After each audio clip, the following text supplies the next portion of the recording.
I mean, again, he doesn't know who Gabriel is, right? Because he didn't come from an Abrahamic faith. The people of Mecca were pagan. Quran is mentioned. If this book was from other than God, they would have found in it many contradictions. If a book is without contradictions, that has no bearing on whether it comes from God or not. I've had phone books that are inerrant, but I certainly don't think God gave them. That we believe without understanding. The brother asked a very important question, that most of the scholars say that listening to music, watching movies, and most of the television programs, they're haram. So how can we have fun? Let me tell you, brother, at the outset that having fun is permitted in Islam as long as the fun is halal fun.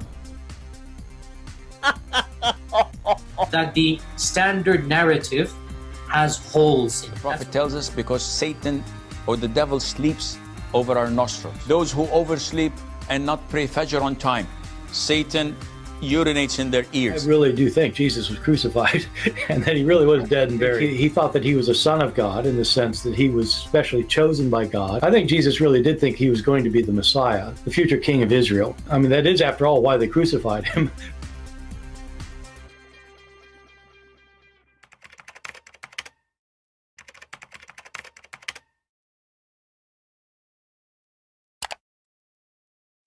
All right, hello everyone, and peace of Christ all of you. Please invite your friends, and if you are a Muslim, invite your 4 wives and 60 kids. And today our topic is very, very serious. You know, Muhammadan, they remind me of Muhammad. When they lie, they forget what they said yesterday. If you remember, there is a verse in the Quran saying, any of our verses do we abrogate or cause to be forgotten, we will make something better or similar. But this idiot Zakir Naik, he always bring mockery into Islam. And today we are going to show you how Zakir Naik, he refute. What the heck with this English? Now the Muslim, they will make a response for refute. They will say, Christian Prince, he said refute. Where we can find refute in our reference? There's no refute. So Zakir Naik is going to refute Zakir Naik. You know, today I wanted to see what I will talk about today, and then a video, because if you remember, last time we went live, I mentioned that Zakir Naik, he said that the moonlight is reflected light. I don't know if you remember. All right. The Quran mentioned the light of the moon is reflected light 1400 years ago. And today, when I open my computer, YouTuber Naik suggests to me to watch Zakir Naik. So I said to myself, what is that? And I found this. It says, now is Allah the Nur of the universe, of the heaven and the earth.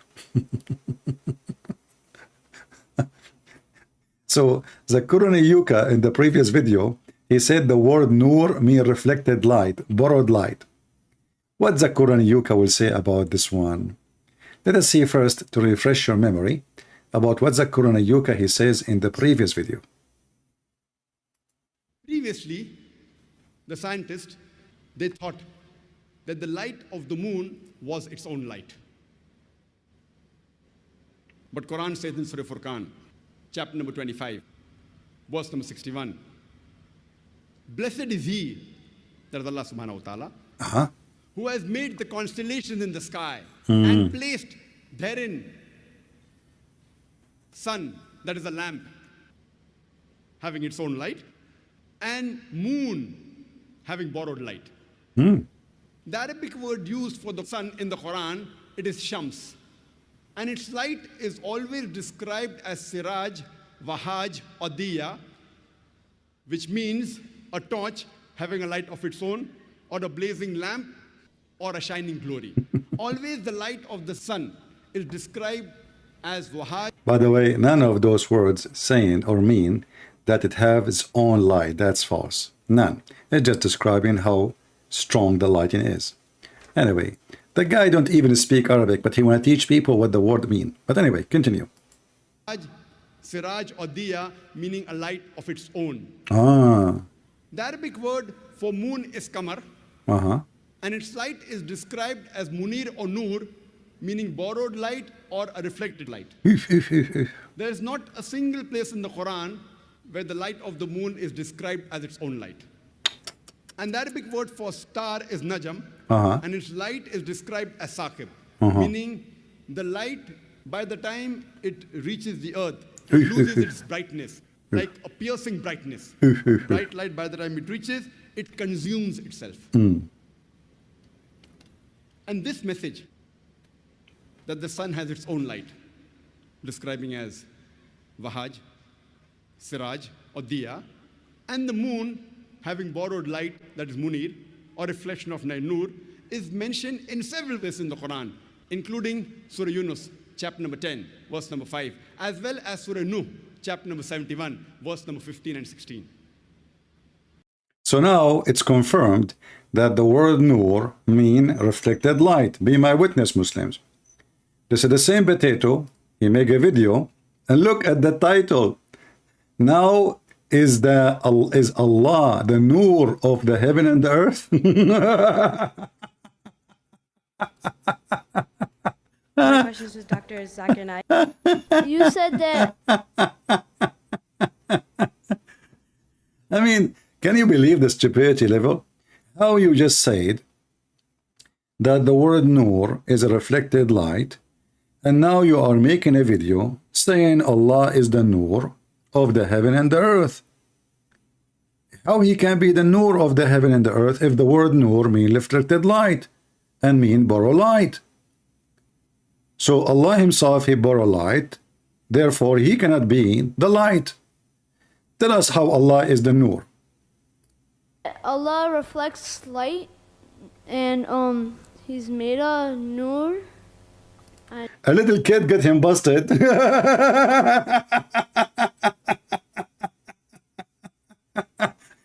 Is Allah is a reflected light? He is a Nur. Hey kid, who sent you? I didn't really understand that. The brother posed the question, he didn't understand my explanation. The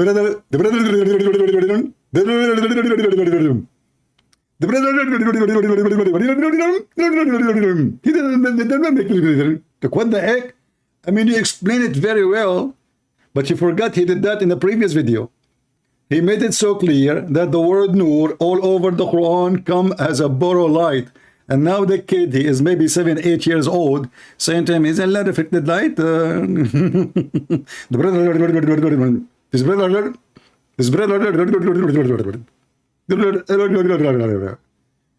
What? Nur, and he's made a Nur. I didn't really understand. Allah reflects light, and he's made a Nur. I didn't really understand that. The brother posed the question, he didn't understand my explanation. Please repeat. Through the counter-argument of Dr. William Campbell regarding Nur and Allah. The Quran says in Surah Nur, chapter 24, verse number 35, that Allah is Nur samawati wal ard, is the light of the heavens and the earth. He is a light. The meaning of light in the Quran, it is reflected light or borrowed light. So he is asking, does it mean that even Allah has got borrowed light?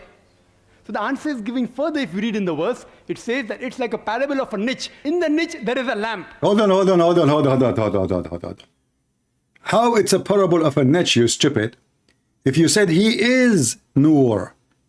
You see how they lie? Look, just to show you, you know, I mean, the low class, the trashy. He tried to save his ass from the embarrassment. Read with me. He didn't say the parable come after.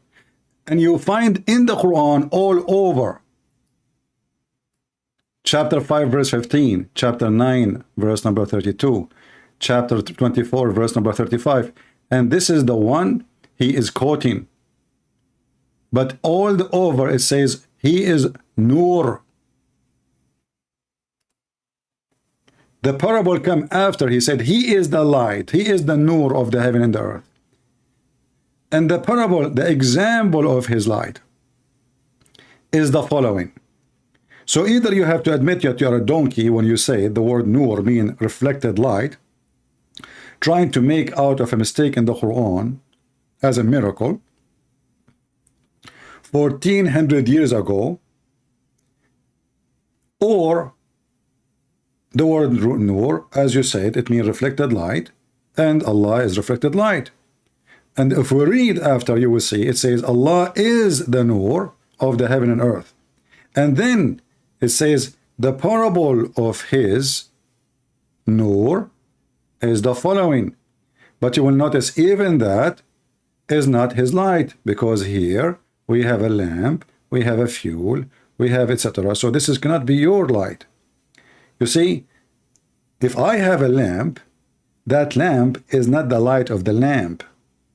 No, it's not.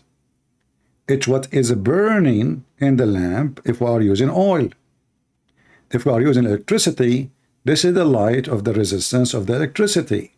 This is not the lamp itself giving light. Otherwise, without electricity, this lamp can give nothing.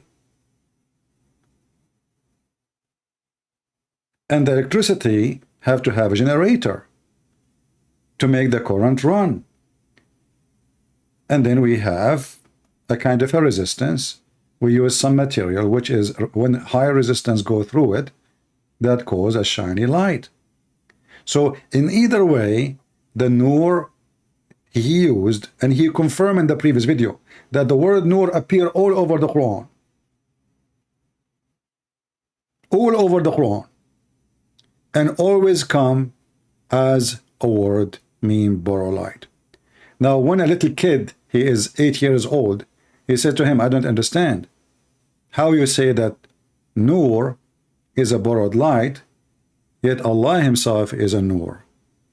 You see, he is not saying his Nur is likeness, he said he is Nur. And that is all over the Quran. As you see, I'm showing you tons of verses. You see, not only here. Chapter 6:18. They want to distinguish the Nur of Allah. They want to distinguish the Nur of Allah. The word here is Nur.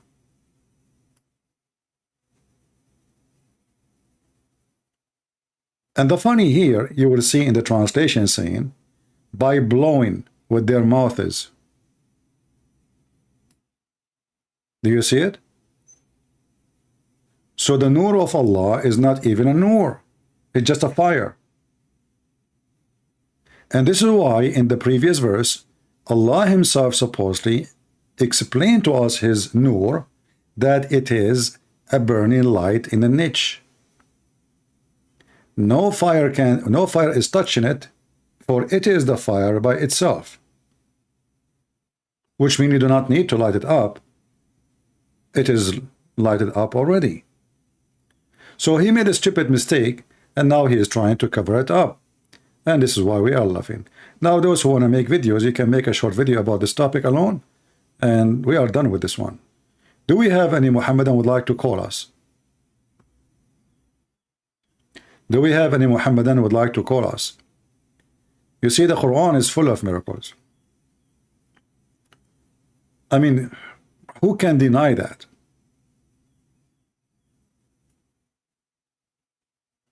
A lot of miracles. Nobody can deny. The earth, there are 7 earths as an example. Let us see the 7 earths. If you ask any Muhammadan, where are they, those 7 earths? 7 skies and 7 earths.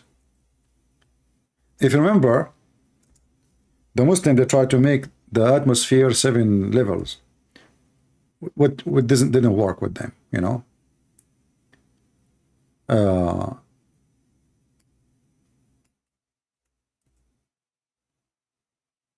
If you read the Quran, the word 7 appear many times. You know, Muhammad always, he stuck with number 7. He heard in the Bible the word 7. So we like, okay, you know what? We keep repeating it. So all of those you see in yellow, those is the word 7. 7.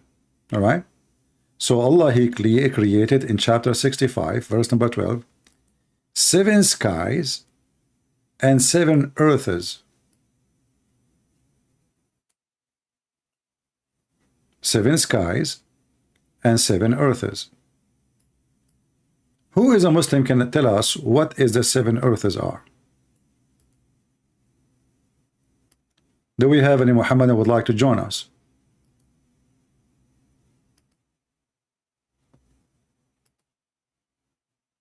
You know what? Let me see. 7 heavens is not earth. Mansour, it's in front of you, Mansour. Mansour is a blind man, like he's a prophet. He don't read what in his book. And actually, it looked like he never knew what his book is saying. So look what Mansour is saying. Thank you, Mansour, for your smart opinion.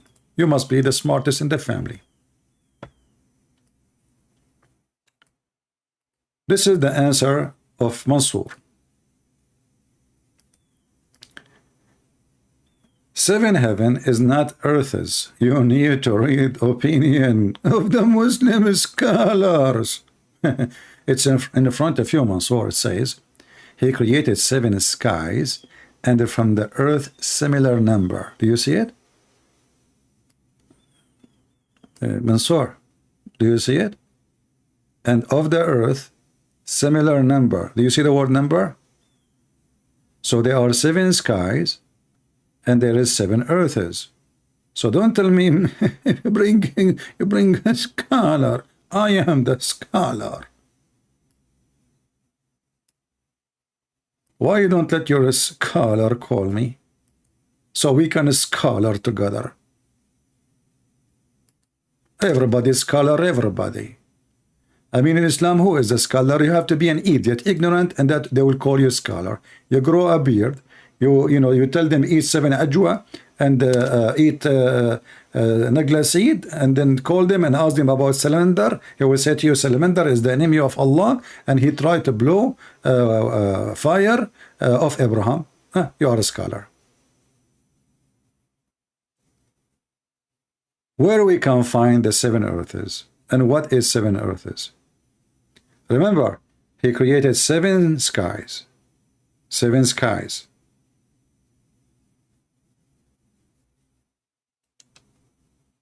Anyone?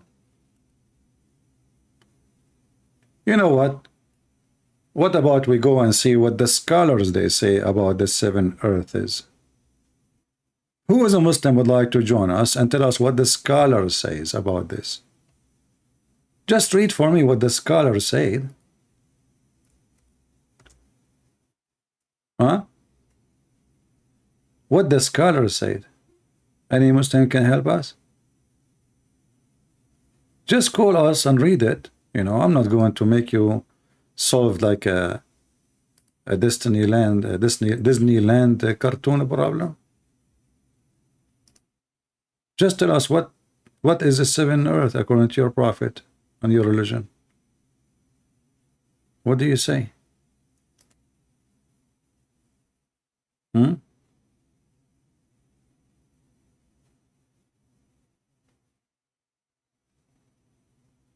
Only Muhammadan?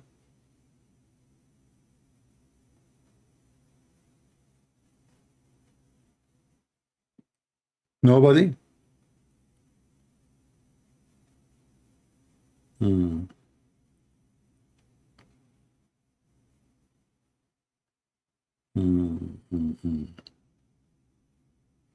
Let us see. I mean, who can explain things better than Muhammad? What do you think, guys? I think Muhammad is the most capable person to explain things. Let us see. Hold on. I will see if I can find reference in English.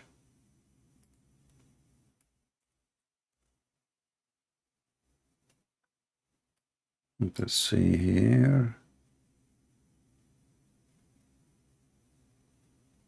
Yeah, maybe this one is not in English.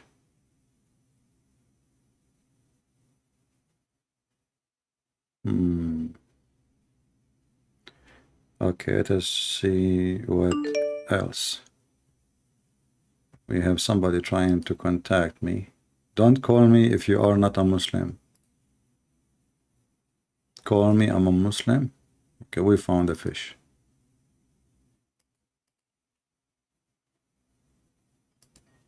Let us see.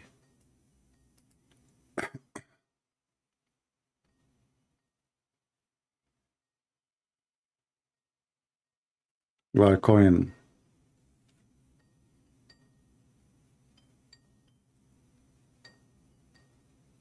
He's not answering. Answer, Abdul.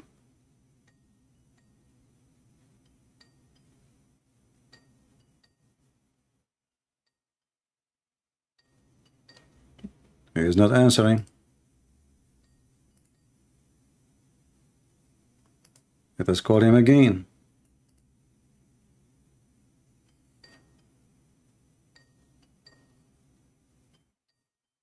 If you are a Muslim, you'd like to join us, please feel free. We know, that Muslims are very smart and they knew how to answer anything, any question. And this is why we are asking you to join us live on air, so you can explain things for us. Only super smart people believe in Islam. Only. You will not find the stupid ones believe in Islam. No way. It's mission impossible. This guy is not answering. If I call you one more time, you don't answer, I will block you. Hello? Yeah, you are calling me. You said you are a Muslim, aren't you? Hello? Hello? Why you hang up? I mean, this guy, he said, call me, I'm a Muslim. I call him, he hang up. What the heck? Why you hang up? Weird people, man. Look at this.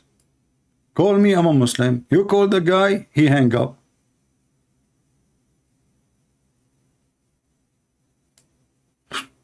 Let me call him again.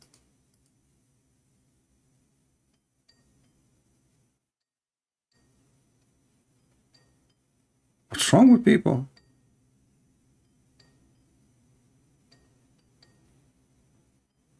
No, he's not answering.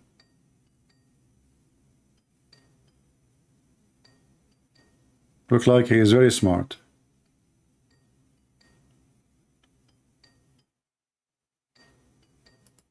Okay, forget it. No need for drama. You don't want to answer, you don't want to talk. So why you text me, you said I'm a Muslim, call me? What this drama is about? What the heck with people? You were excited a second ago, a second after, you are not. What you decide, you said to yourself, this guy is going to make me shish kebab, so you decide not to call. That's not nice of you, my friend. Be the man. Who is a Muhammadan can tell us what are they, the 7 earths?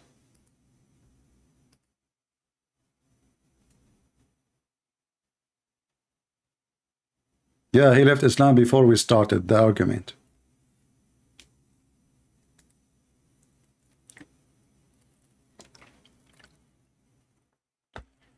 Any Muslim can tell us what is the 7 earths? Are they above us or underneath of us?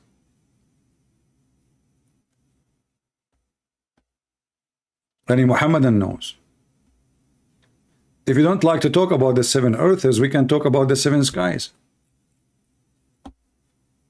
If you ask me, I prefer to talk about 7-Eleven. Do you remember the cartoon of the 7 midgets? Muhammad is stuck with 7. Jesus mentioned the word 7 in the Bible, Muhammad copied it. He just mentioned to him something, he will copy it, he's stuck with it.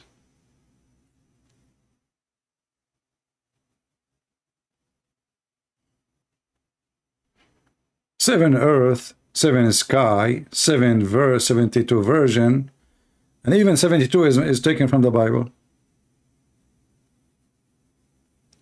Do we have any Muhammadan?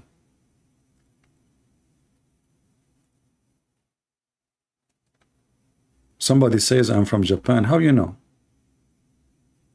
I mean, you cannot hide your ID these days. You know,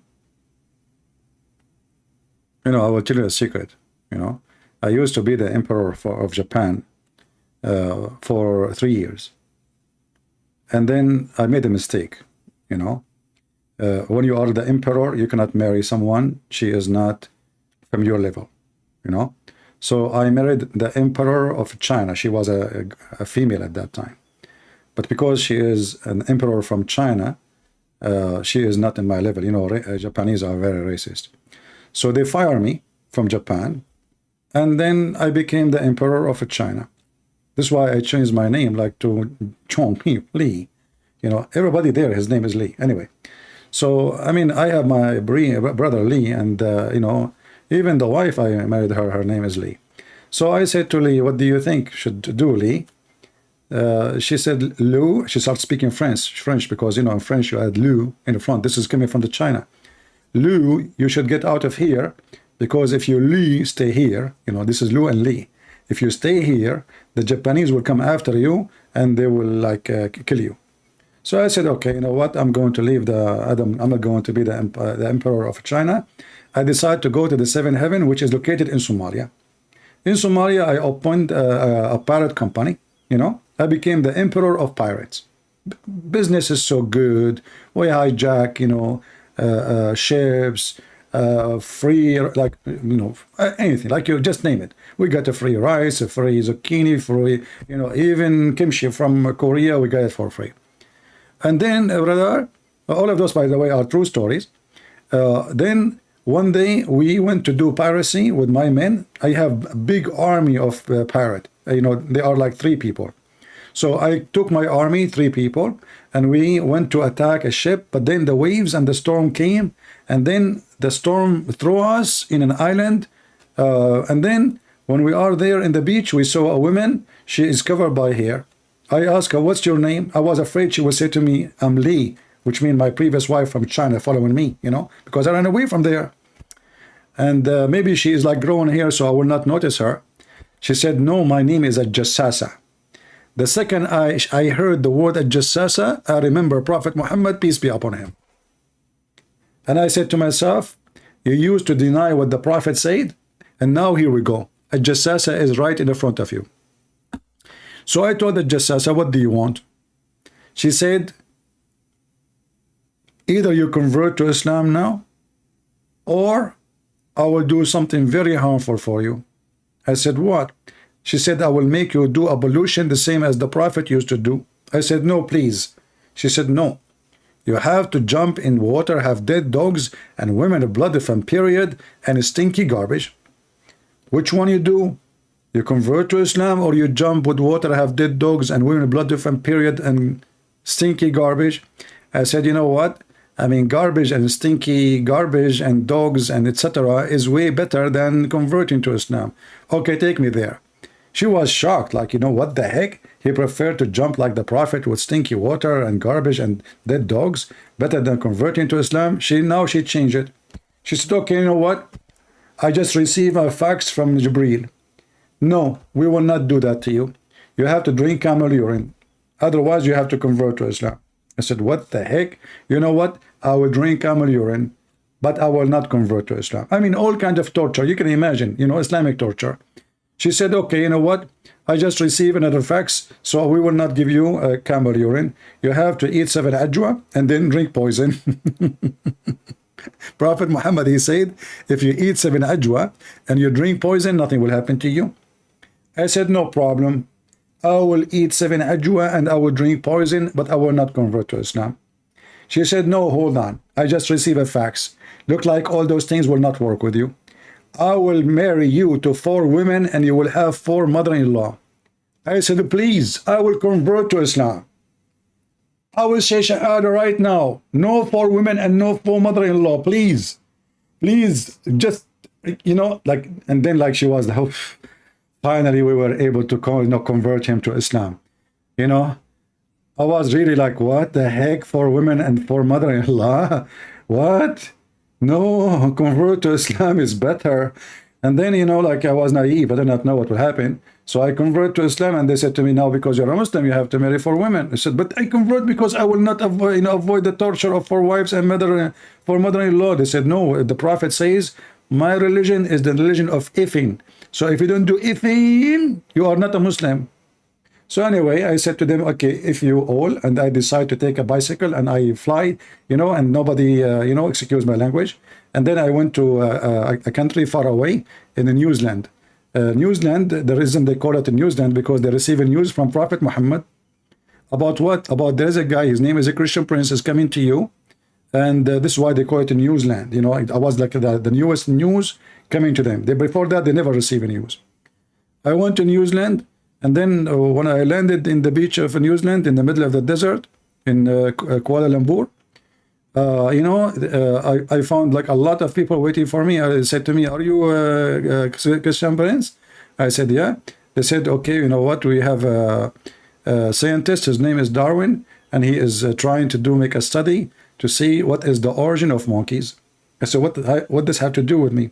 They said to me, aren't you relative to Prophet Muhammad? I said, no. They said, aren't you from the Middle East? I said, yes. They said, aren't you an Arab? I said, yeah. They said, so you are a relative. So they captured me and they took me to the guy. His name is Darwin, peace be upon him. You know, like they put me in a cage and he started making a study. He wrote, start writing down. Middle Eastern, they have a lot of fur. You know, I said, this is not fur, you either, this is hair. We don't have fur. Hello?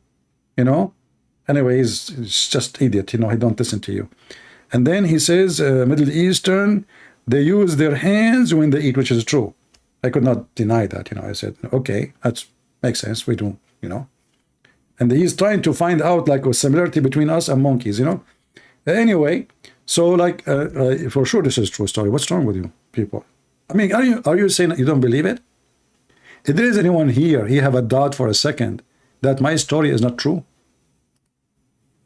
What's wrong with people? I have witnesses. But you know, at that time and long time ago, all of them, they die, you know.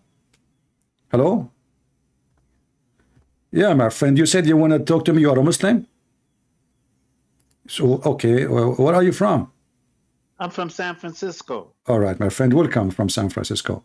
Are you watching us in I'm watching right now. All right, my friend. So you are from San Francisco. We are asking about where is the 7 earths and 7 heavens in the Quran? No. I wanted to correct you about the use of the word nur. Okay, what the word nur? Tell me, what is the word nur mean? It means light. Okay, but Zakir Naik in his video, he said, the word nur mean light, but as a reflected light. I'm not talking about what he's talking about. I'm talking about what I'm talking about. So do you agree with me that Zakir Naik is lying? No, I'm not even addressing that issue. Why you don't address it? Why you don't address it? We are addressing Zakir Naik's statement. Either he is a truthful or he is not. And you are a Muslim. And if you are a truthful, then you should say, well, he is not telling the truth. Very simple. I'm not going to address his issue. I want to correct you in what you said about the word that Allah borrowed light, or that nur. No, it's not me who said that, my friend. You get it wrong. For me, I know that the word nur is not a borrowed light, but it's you Muslims who lie, and you claim that the Quran speak about reflected light of the moon. So when the Muslim lie, trying to make a scientific miracle out of the Quran, when the Quran using the word nur for everybody, nur for the sun, nur for the moon, nur for Allah, nur mean light. No, not nur for Allah. So is Allah have a nur or not? Allah, the word for Allah is an-nur. Al-Nur. Where do you get this from? Where do you get this from, Al-Nur? An-Nur, the light. No, I don't want to Google it. Tell me where we can find the word Al-Nur in the Quran. An-Nur. There is no word. There is no such a word in the Quran saying that Allah is Al-Nur. Can you show me the verse? It says that the An-Nur is Allah's attribute. Allah and Nur is his attribute? Yes. No, he doesn't say Al-Nur, it says Nur. No, I'm telling you about Allah's attribute. Okay, how it is an attribute of Allah if Nur is attribute of the moon, attribute of the sun? No, not Nur, and Nur. My friend, do you know what Al mean? Do you know what Al mean? Do you know what Al mean? What? Do you know what Al mean? Al when you say Al. Okay, so that's mean anything I add before the will make it the car, the train. That will not change the quality or the subject. That is just to say I'm talking about a specific thing. That's all. Yes, it's talking about okay. Where in the Quran? No problem. Where in the Quran it says that Allah is Al-Nur? I'm telling you that An-Nur is Allah's attribute. Okay, in order to find it, in order to find attribute of Allah, you have to find it in the Quran, my friend. So where in the Quran it says he is Al-Nur? You doesn't have to find it in the Quran. So where do you get it from? Where do you get it from? Where do you get it from? Find An-Nur in the Arabic dictionary. No, Arabic dictionary, the word Nur is Nur. There's no Al-Nur. There's Nur. No, An-Nur. My friend, you said it's an attribute to Allah. Then we have to find it in the Quran. Where we can find it in the Quran? Do you know what the 99 attributes of Allah is? I know, but we cannot find them in the Quran too. Here we go. An example. I said to you, where is An-Nur? You said it's not in the Quran, it's in dictionary. So you Muslim, you find Allah in the dictionary? Don't divert from the question that I'm asking I'm you. asking you, where you get An-Nur from? You said dictionary. I'm saying I get the An-Nur from Allah's attribute. Okay, where is attribute of Allah coming from? You said to me dictionary. I said, is it in the Quran? You said no. I did not say no. So where we can find it then? When you Muslim write the names of Allah and you say one of them is this and this and this, where do you get them from? You should get them from the Quran. Christian Prince, stop diverting from the question. You're trying to divert from the question. I'm asking you, do you know what the 99 attributes of Allah is? I know that they are stupid. Oh, you know, but they are stupid. But yeah, as an example, one of them is Al-Mudil. How Allah can be Al-Mudil, the one who deceive? Okay, so you keep on trying to divert. No, I am not. You see, in the Al-Mudil, we can find it in the Quran. In the Quran, we can find the word Nur, but we cannot find Al-Nur. Answer my question. Do you know the 99 attributes of Allah? I know them, and I told you they are stupid. Now, what is your answer? Where we can find Al-Nur? One of them. Okay, I will go with you. You sound like you are a scholar who know nothing about Islam. But if Allah is Al-Nur, if Allah, hold on. If Allah is Al-Nur, is Allah is Nur? Is Allah really a Nur? I don't hear you. I don't know. I see your lips moving, but I hear no voice. Don't ridicule me. Let's talk like peaceful men. We are talking peaceful way. Did I say anything to you? No. I'm asking you, as long Allah is Al-Nur, why he have a leg? What? If Allah is light, why he have a leg? Have you ever heard of light have leg? A leg? Leg. He have legs, he have arms, he have fingers. Okay, you know better than to. No, you give me the answer. No, I do not know better. You know better, my friend. You know better. Better to even make a statement like that. You know, it's not talking about physical leg. No, it's talking about physical leg. Okay, I'm going to show you. Okay, hold on. Let us see if it's physical or not. Here we go. I'm going to put the hadith for you in the screen. Look with me, please. No, do not go to hadith. Why not? Why does it hurt your feeling? Does it? We know. The Quran is corrupted to who? Okay, why the hadith is corrupted? Why the hadith is corrupted? We know this. You know this. Why you? I know. I agree with you. Muhammad himself is a corrupt man, so everything he says is corrupted anyway. But I'm saying, why you take the Quran? Why you take the? So are you saying to me, I have to find you that Allah have a shin, have a leg, have a hands from the Quran, and then you accept? Not physical. Okay, how? What is the proof? Is they are not physical? Okay, come on. You use your common sense. That's the proof. Okay, no. Okay, common sense. Common sense. Allah is a man. Is he a man or not? No, Allah is not a man. Okay. You know that. All right. Okay. So okay. Why? So why the scholars? Why all the scholars? Why all the scholars? I don't hear you. I don't hear you. I see your lips moving, but I hear nothing. I don't know why. You hear me on the phone? Yeah, but your lips is moving, but sometimes I hear nothing. I just see your lips moving. You hear me on the phone. So I know you're on the phone, but I don't hear you. Video. Just talk to me on the phone, and let's talk like two peaceful.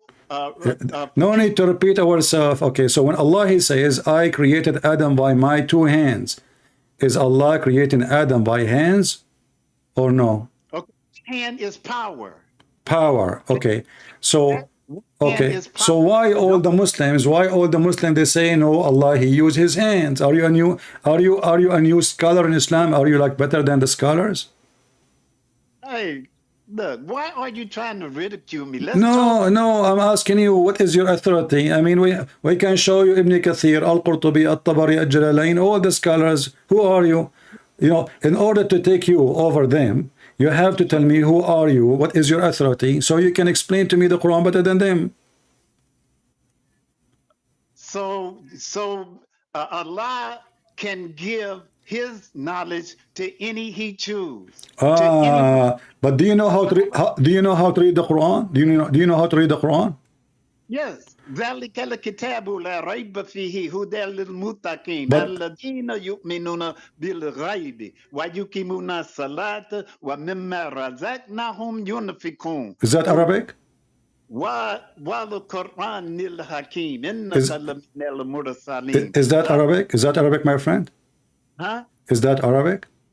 Yes, it's Arabic. Well, I can tell you don't speak Arabic at all. I mean, this is giving me rubbish. You are trying to make a sound of Arabic, but it's very broken, very bad. You know? No. Okay. You said ذلك القرآن لا ريب فيه. You do not even know how to say the verses. Listen carefully.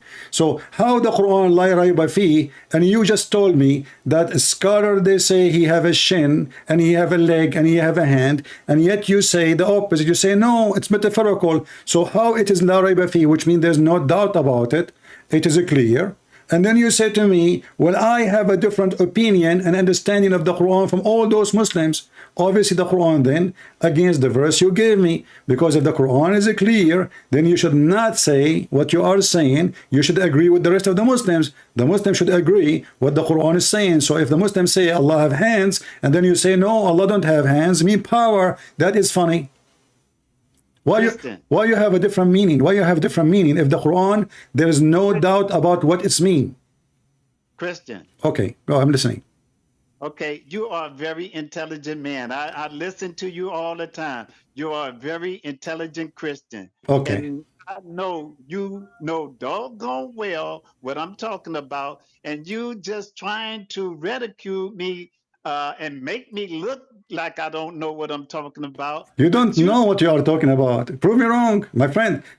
Prove me wrong. Prove me wrong. You just mentioned to me a verse says, this book have no doubt about it. You are the one who chose the verse, correct? But you just told me yourself that the scholars, you disagree with the scholars, you disagree with the hadith. So if the Quran have no doubt about it, then why you Muslims don't agree about it? Because of their ignorance. So you are saying to me that the Quran was wrong. The Quran should say this Quran is not wrong, but there is Muslims who they are the majority are ignorant. So now you told me that all the Muslims in the world, they are ignorant, and you are the only smart Muslim who know what the Quran is saying. Is that correct? But you're an evil person that you're going to sit up there and make that judgment against me, saying that I said that all the Muslims you are saying that. You are saying that. You said I said to you, the Muslim, they say Allah have a leg. You said no, they are wrong. They are ignorant. Is it you who called them ignorant or me? I called the ones that you said. All of them.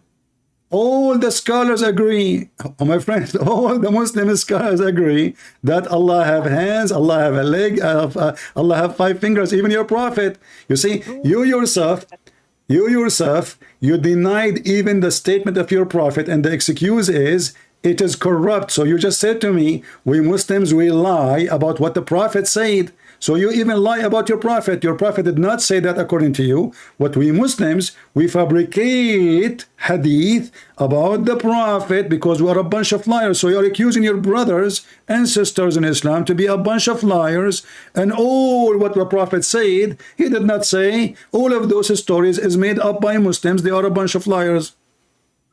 It's an evil thing that you are doing right now. You just told me I'm smart a second ago, and now you are saying to me you are doing evil thing because you cannot answer me.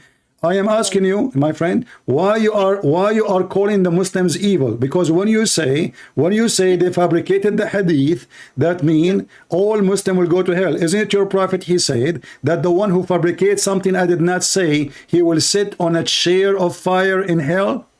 Are you afraid to let me talk? You are talking. Go ahead. Did I mute you? Yes, you did. No, I did not. Because you keep talking over me. Because my processor is so fast. This is not my fault. Afraid to let me talk. Okay, go. But I want you to tell me exactly why you say the Muslims are a bunch of liars. Because all of them, the majority, agree. Allah have hands. Allah have legs. Go ahead.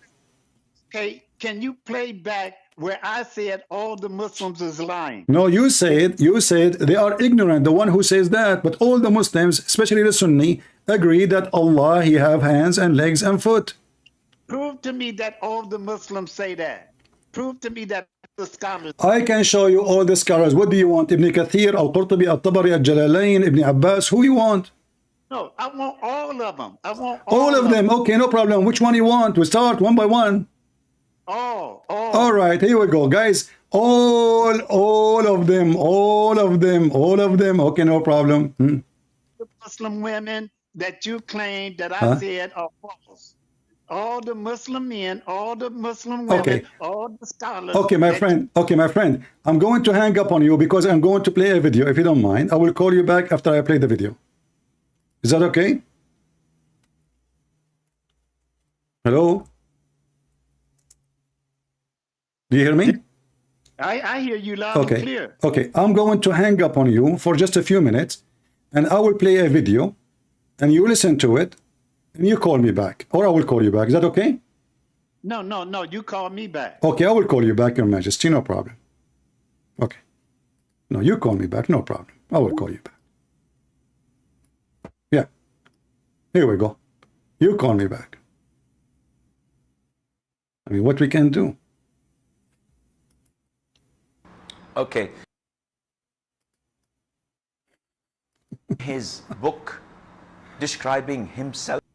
Okay. So this is your sheikhs. Here we go. Let's see. This is an example. And I like it when the Muslim, he tried to say he did not call all the Muslims liars. You did. Those are your sheikhs.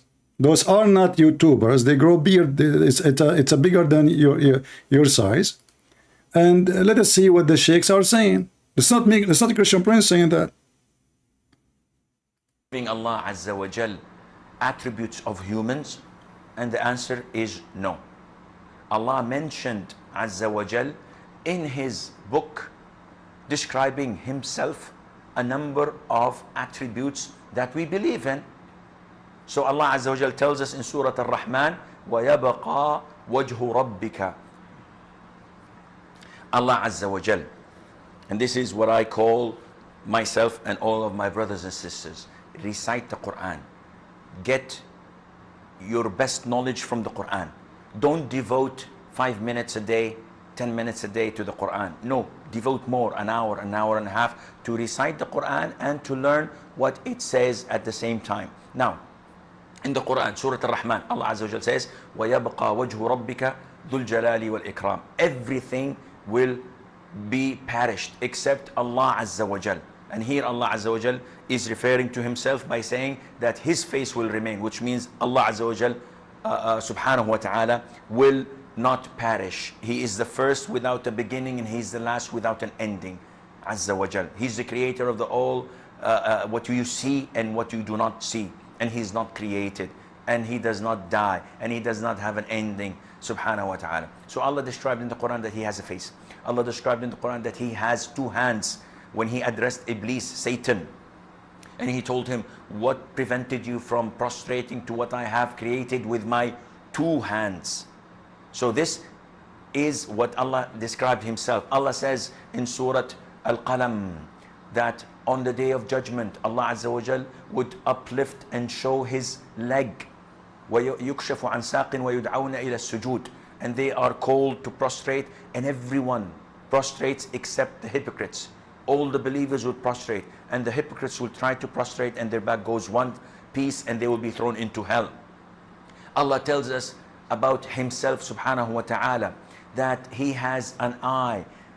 The Prophet tells us that Allah Azza wa Jal has fingers. When he says, "Oh Allah, the hearts are between 2 of your fingers, you flip them as you wish. Oh Allah, make my heart steadfast on your religion," and so on. These attributes, one would say, "Akhi, this is similar to humans. How can we say this to Allah?" I say, I seek Allah's forgiveness. So did you see the attribute of Allah? Allah have a shin, Allah have a leg, Allah have a foot, Allah have 5 fingers, Allah have hands. And those are the Muslim Sunni. Those are the majority of Islam. This is Saudi Arabia, my friend. Let me call you back.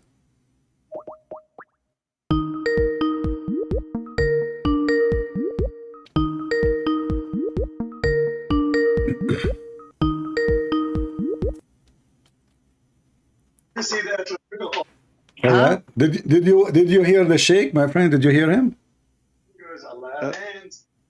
Did you watch the Sheikh in the TV? Hey, that's why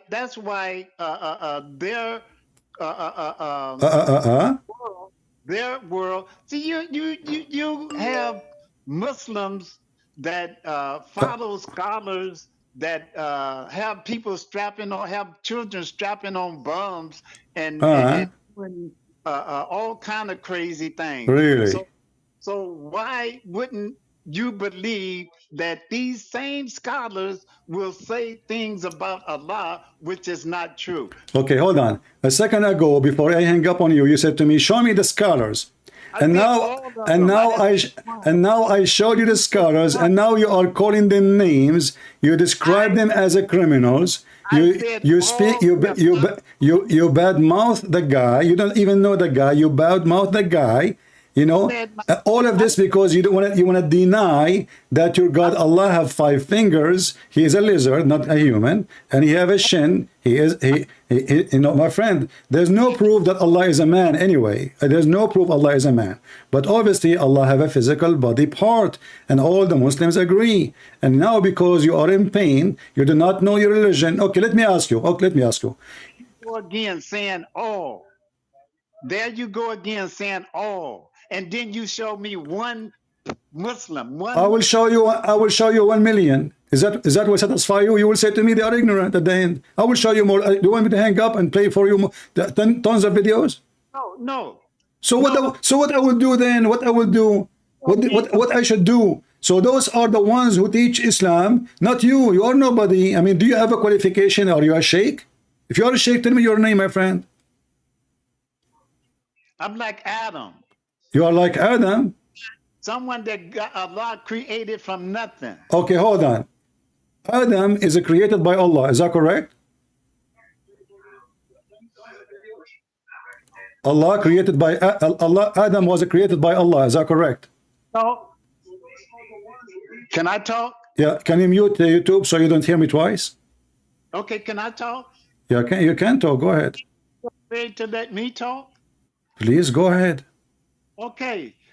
Do you believe that the Bible, the Torah, and the Holy Quran addresses itself in symbolic language, in metaphors, in figurative language? Do you believe that? Not in the Quran. When the Quran say to you 70 versions, there are 70 versions. Just ask you a question. Yes or no? I just said not the Quran. I just said not the Quran. And not only that, when Allah want to make a parable, he say it's a parable. He's trying to copy Jesus. Muhammad is fabricating a book. So he say this is a parable. If it does not say it's a parable, then it is not a parable. So I'm asking you now, when Allah, he created Adam by his 2 hands, is that a parable? I'm asking you to answer my question first. I answered you. I said not in the Quran. The Quran, when Allah, he says 2 hands, it's not a parable. Okay. Listen. Let's make it simple, me and you. I'm not going to ask you a question, but you mentioned to me Adam, right? Yeah. You mentioned to me Adam. Okay. Did Allah order the angels to bow down to Adam? Yes or no?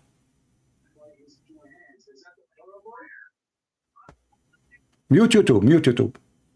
What scripture are you referring to? I'm reading hadith. It says that Allah, he ordered the angels to bow down to Adam. I already told you, don't speak to me about hadith. So you don't believe now in this story that Allah, he ordered the angels to bow down to Adam because it's a hadith.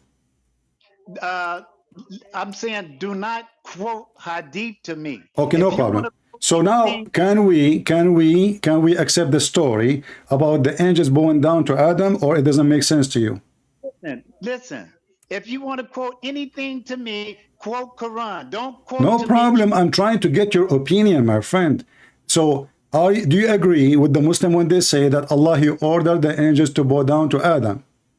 I'm not answering anything that is in the hadiths. I'm not asking you about any hadith now. I'm asking you, the Muslim, they taught me when I was a kid that Allah, he ordered the angels to bow down to Adam. Is that a story you believe in, or this is against your logic? I'm asking you, from what scripture are you quoting? I'm not telling you any scriptures now. I'm asking you, do you believe in that or not? Either you say yes or not. Are you scared to say? Are you scared to say as a man, I believe in it or I don't believe in it? Say it. I believe in what the scriptures say. Okay, do you believe what they told me, that Allah, he was committing shirk and he ordered the angels to bow down to Adam? Because as I know, Muslim, they claim that you should only bow down to Allah, and Allah will not allow you to bow down to anyone else. So when the Muslim, they told me that Allah, he ordered the angels to bow down to Adam, are they teaching Muslim shirk? Do you agree with them? Does scripture say that? So you are waiting. If the scriptures say that, you will say yes. If the scriptures say no, it doesn't matter if it's true or not. So you see, you are playing games now. When you want, it's a metaphorical. When you want, okay, no problem. Okay, I am not talking about the scriptures now. I'm talking about what the Muslim told me. Why you are scared to answer? Why you are scared? Listen. Why? Okay, give me your opinion as a man. Let us say I met with you in the street. I invite you to have a coffee with me. You sound like a nice guy. Okay, so now we are sitting to drink coffee. I ask you, what do you think about people believe that their God, he ordered the angels to bow down to Adam? Tell me, do you agree with them or not? Okay, finish the statement. I just finished. I just finished the statement. Do you agree with them or not? Give me a statement that for a reason that Allah sent the angels to Adam. I am not telling you any statement. This is what they told me. They told me that Allah, he ordered the angels to bow down to Adam, and for me it's not convincing. Doesn't make sense. Does it make sense to you? I have never heard that before. Okay, now you heard it. So what you will say, do you agree with it or not? Make sense to you that Allah will make angels bow down to a man? I would have to talk to them and ask them where they get it from. Do you have to talk to who? You have to talk to who? In order for me to judge that statement, I would have to speak to them and ask them where did they get that statement from. Okay. The sheikh told them that, the sheikh. I don't believe in all the sheikhs. So you are saying, so now you are saying this does not make sense because it doesn't make sense, right? So I agree. Hey, do you believe that some sheikhs ordered little kids to strap on bombs and go into Israel and blow up innocent people? I believe Muhammad told them that, not the sheikhs. Muhammad did not. We can go for that later. Let us finish this one. Why you are trying to change the topic? You are my friend. You are a grown man. You are a grown man, and you graduated from high school with PhD degree. So I'm asking you, do you agree that angels bow down to Adam? Do you agree with such an action? Yes or no?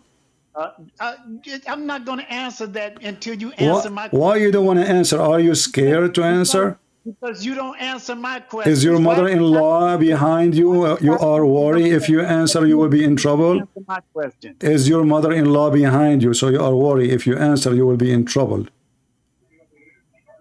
What?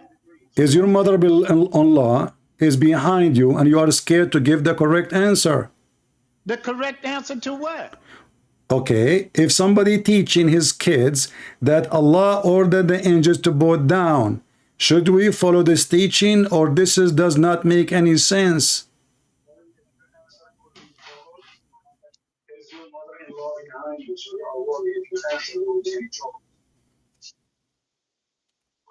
Do you consider yourself a sheikh? I used to be a prophet, but they fired me because I eat too much baklava. Oh, is that right? Yeah. So are you going to answer me or not? I know you're a very intelligent person. I know that. And this is why you are scared to answer, aren't you? No, I'm not afraid. Then give me the answer. I keep repeating my question to you for the last 20 minutes. And you, my friend, you are refusing to answer simple logic. Do you Muslim believe that you should bow down to anyone except Allah? Should you bow down to a man? Should anyone bow down to a man or only to Allah? No man should bow down to no man. Okay, if a man should not bow down to any man, so is the angels should bow down to a man? It all depends on the word that you use when you say go down. No, I'm not saying go down. I said bow down. Bow down. I did not say go down. My friend, you speak English. You speak English better than me. You speak English better than me, I'm sure. And you know what bow down mean. Bow down, not go down. Bow down. You're talking about sajda. Yeah, sajda. Yeah, sajda. Yeah. Okay, so now, sajda doesn't only mean prostrating. So what it mean? Huh? What it does mean? Submitting. So when the angel they sajada to Adam, they were submitting to Adam, worshiping him. No, not worshiping, submitting. So how they submit themselves to Adam? Just like Benjamin Franklin made the lightning submit to. We used to be afraid of lightning, and Benjamin Franklin wasn't afraid of the lightning no more. And he made the lightning sajda, submit to him. Okay. So you Muslim now no more submit to Allah. The Muslim now, the Muslim angels now, they don't submit to Allah, they submit to Adam. The Bible says it. Said what? That the angels became lower than men. But what? Right? The angels. Right? Okay, the angels. Even the Bible says that the angels, the son of angels, they marry the human being. He's talking about the good ones of us, the good one of us who marry women who they are pagan like the Muslims. So this is bad sin, because if you marry a Muslim, you become pagan. You're trying to change the topic. So I'm asking you now, when the Muslim they say bow down, when the Muslim they say listen, you are trying to avoid the question, my friend. You are scared. What kind of religion teach their children to bow down and just bow down to a man? Hey, I just explained to you what that meant. How you know what it's meant? They told me it's bow down. He bowed down to Adam. He bowed down. He bowed down. They did not say submit. You are making things up. And there is nowhere in the Quran, nowhere in Arabic it says sajda means submit. What are you talking about? Sajda always mean bowing down. It's a physical action. Doesn't. No, it doesn't. Okay, so do you agree? Okay, so now are you saying to me, okay, explain to me. Listen, I will go with you. Explain. You don't have dictionary. Sajada mean only bowing down. You are ignorant. You don't speak Arabic. Arabic is not your language. Don't teach me Arabic. I'm asking you now. Okay, listen. Okay, I want to go with you. I want to go with your ignorance. I want to go with your, my friend Abdul. Listen, I want to go with you. I wanna go with you. I wanna go with you. Listen. So now you say the angels are submitting to Adam. What does that mean? Giving service. Giving service? Yes. So they became his servants? The angels are not above man now. They are not. Tell us that. So is Jibreel is above man or he's under the man? Fine when the Bible says that? No, listen, is Jibreel is above the man? No, you listen and answer my question. You keep avoiding answering my questions, but you continuously want me to answer your question. So answer my question. You did not answer my question to answer your question. I'm repeating my question for the last 30 minutes. I didn't ask a dozen of your questions. No, you did not answer anything yet. I'm asking you a very simple one. Should angels bow down to a human? Yes or no? Hey, you know something? Yeah? You know? No, I do not know. I like you. Okay. Because can you tell me about you like me or not after you answer the question, please? You can tell me, my friend Abdul. You can tell me if you like me or not later. I mean, you can at the end of the video. I will give you 5 minutes to tell me how much you like me. All right? Listen, my friend. You need to stop. You need to stop ridiculing peoples and making fun of peoples, and you need to stop being evil, man. You need to stop doing that. Okay, are you saying to me let's change topic now because you are under pressure? You can't answer a question. I can answer any question that you ask. You keep playing victims. Everything I say to you, you play victims. Stop saying evil. Why did I say anything to you? I did not say anything to you. All what I'm saying, give me the answer. And Allah, he ordered the angels to bow down. You said to me, the word bowing down means submit. That's stupid of you, my friend. Do you have a proof?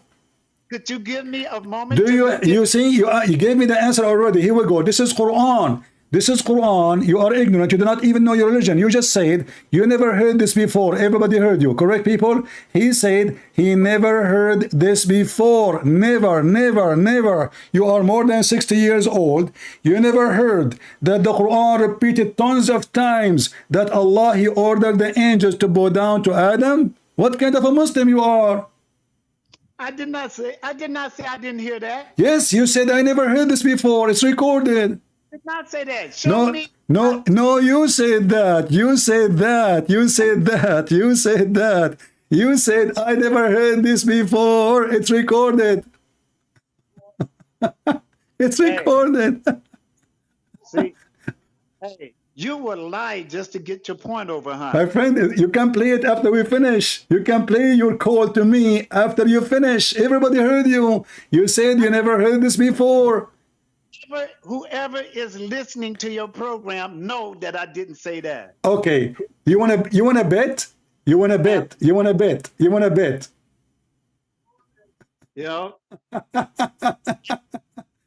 That's another thing. Okay, no. Next time I go live, I will play your video. You yourself saying, I never heard that before. I said that about what you said about the angels going down to Adam. Yes, this is what I'm saying. You said you never heard this before, but this is in the Quran. You said to me, don't give me hadith, which means you never heard about it in the Quran. You asked me even, is that hadith or scriptures? Are two different things. No, you know, if you know it exists in the Quran, you will not even say where it is. Allah did not order angels to go down to Adam. Okay, read for me. All right, read for me chapter 15, verse number 29, verse number 30, verse number 31. Make sajda. Make sajda. Make sajda. Yeah, make sajda. No, he said, isjudu. The Allah ordered the angels to make sajda. To make sajda. What is that?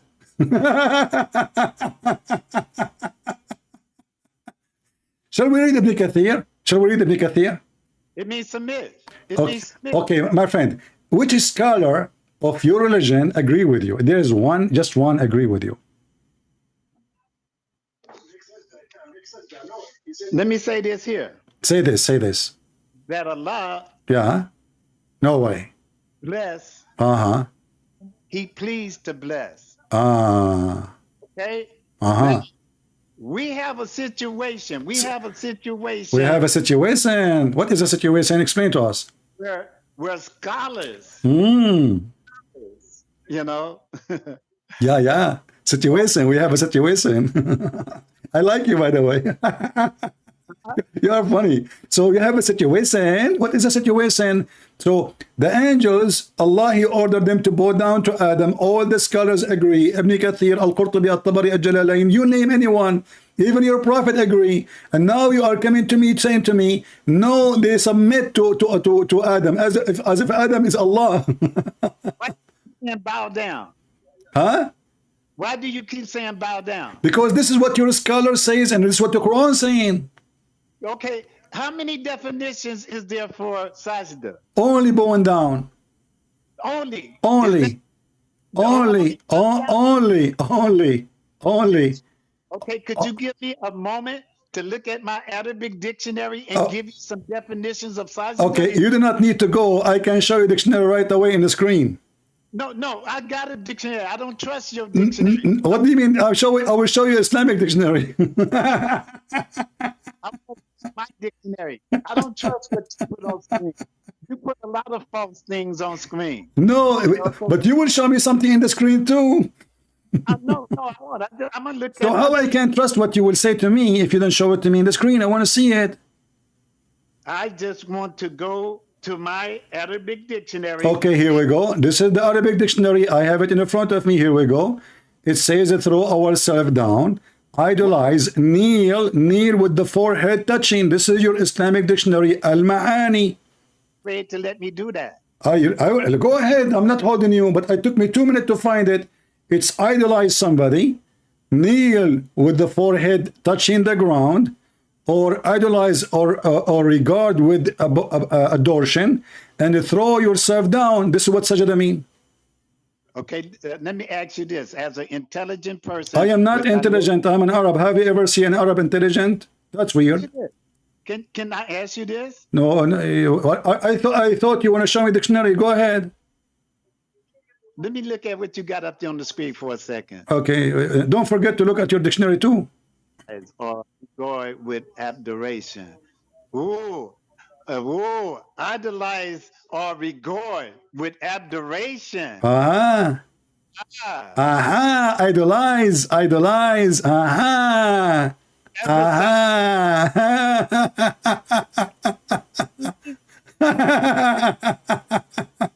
my question. Oh boy. Idolize or regard with what idolize mean? What idolize mean? Worshipping.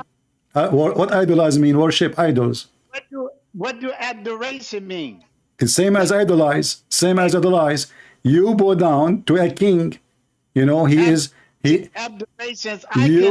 bow down to a king, for he is your master. He is in control of you. You bow down to God. You kneel and your forehead is touching the ground. Wait. We're not talking about that definition. Let's talk about the other definition. What definition? There's no other definition. Here we go. All the definition in front of you. Adoration, to adore someone. Okay. To adore someone. This is not adoration only. This is idolize and regard with adoration. Keep saying idolize or bow down. What about the other? Okay, hold on. What is the translation you yourself read? What Quran you read? What translation for Quran you use?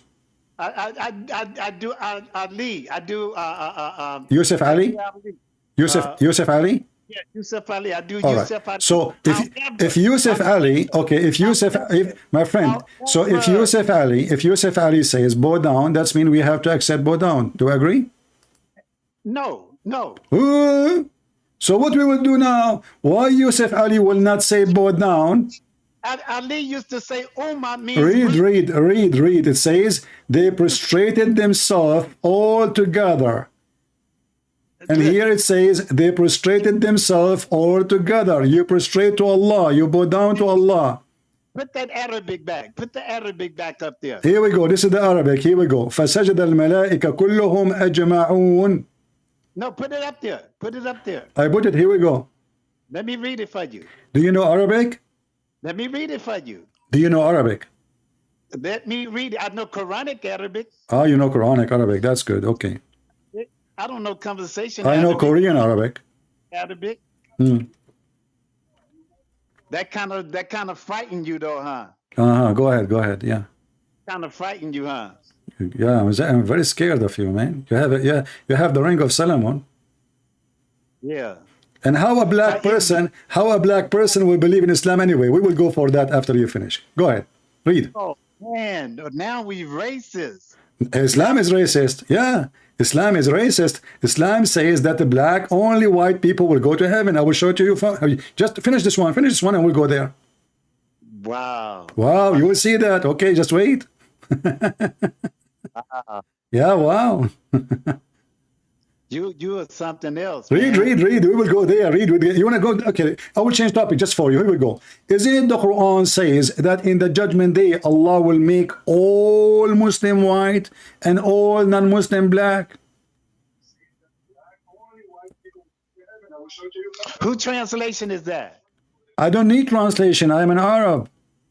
Who translation is that? What translation you want? Tell me. What translation you want? What translation you want? Yusuf Ali. I show you Yusuf Ali. You want potato? I will show you potato. You want tomato? I will show you tomato. On the day, faces will be white and faces will be black.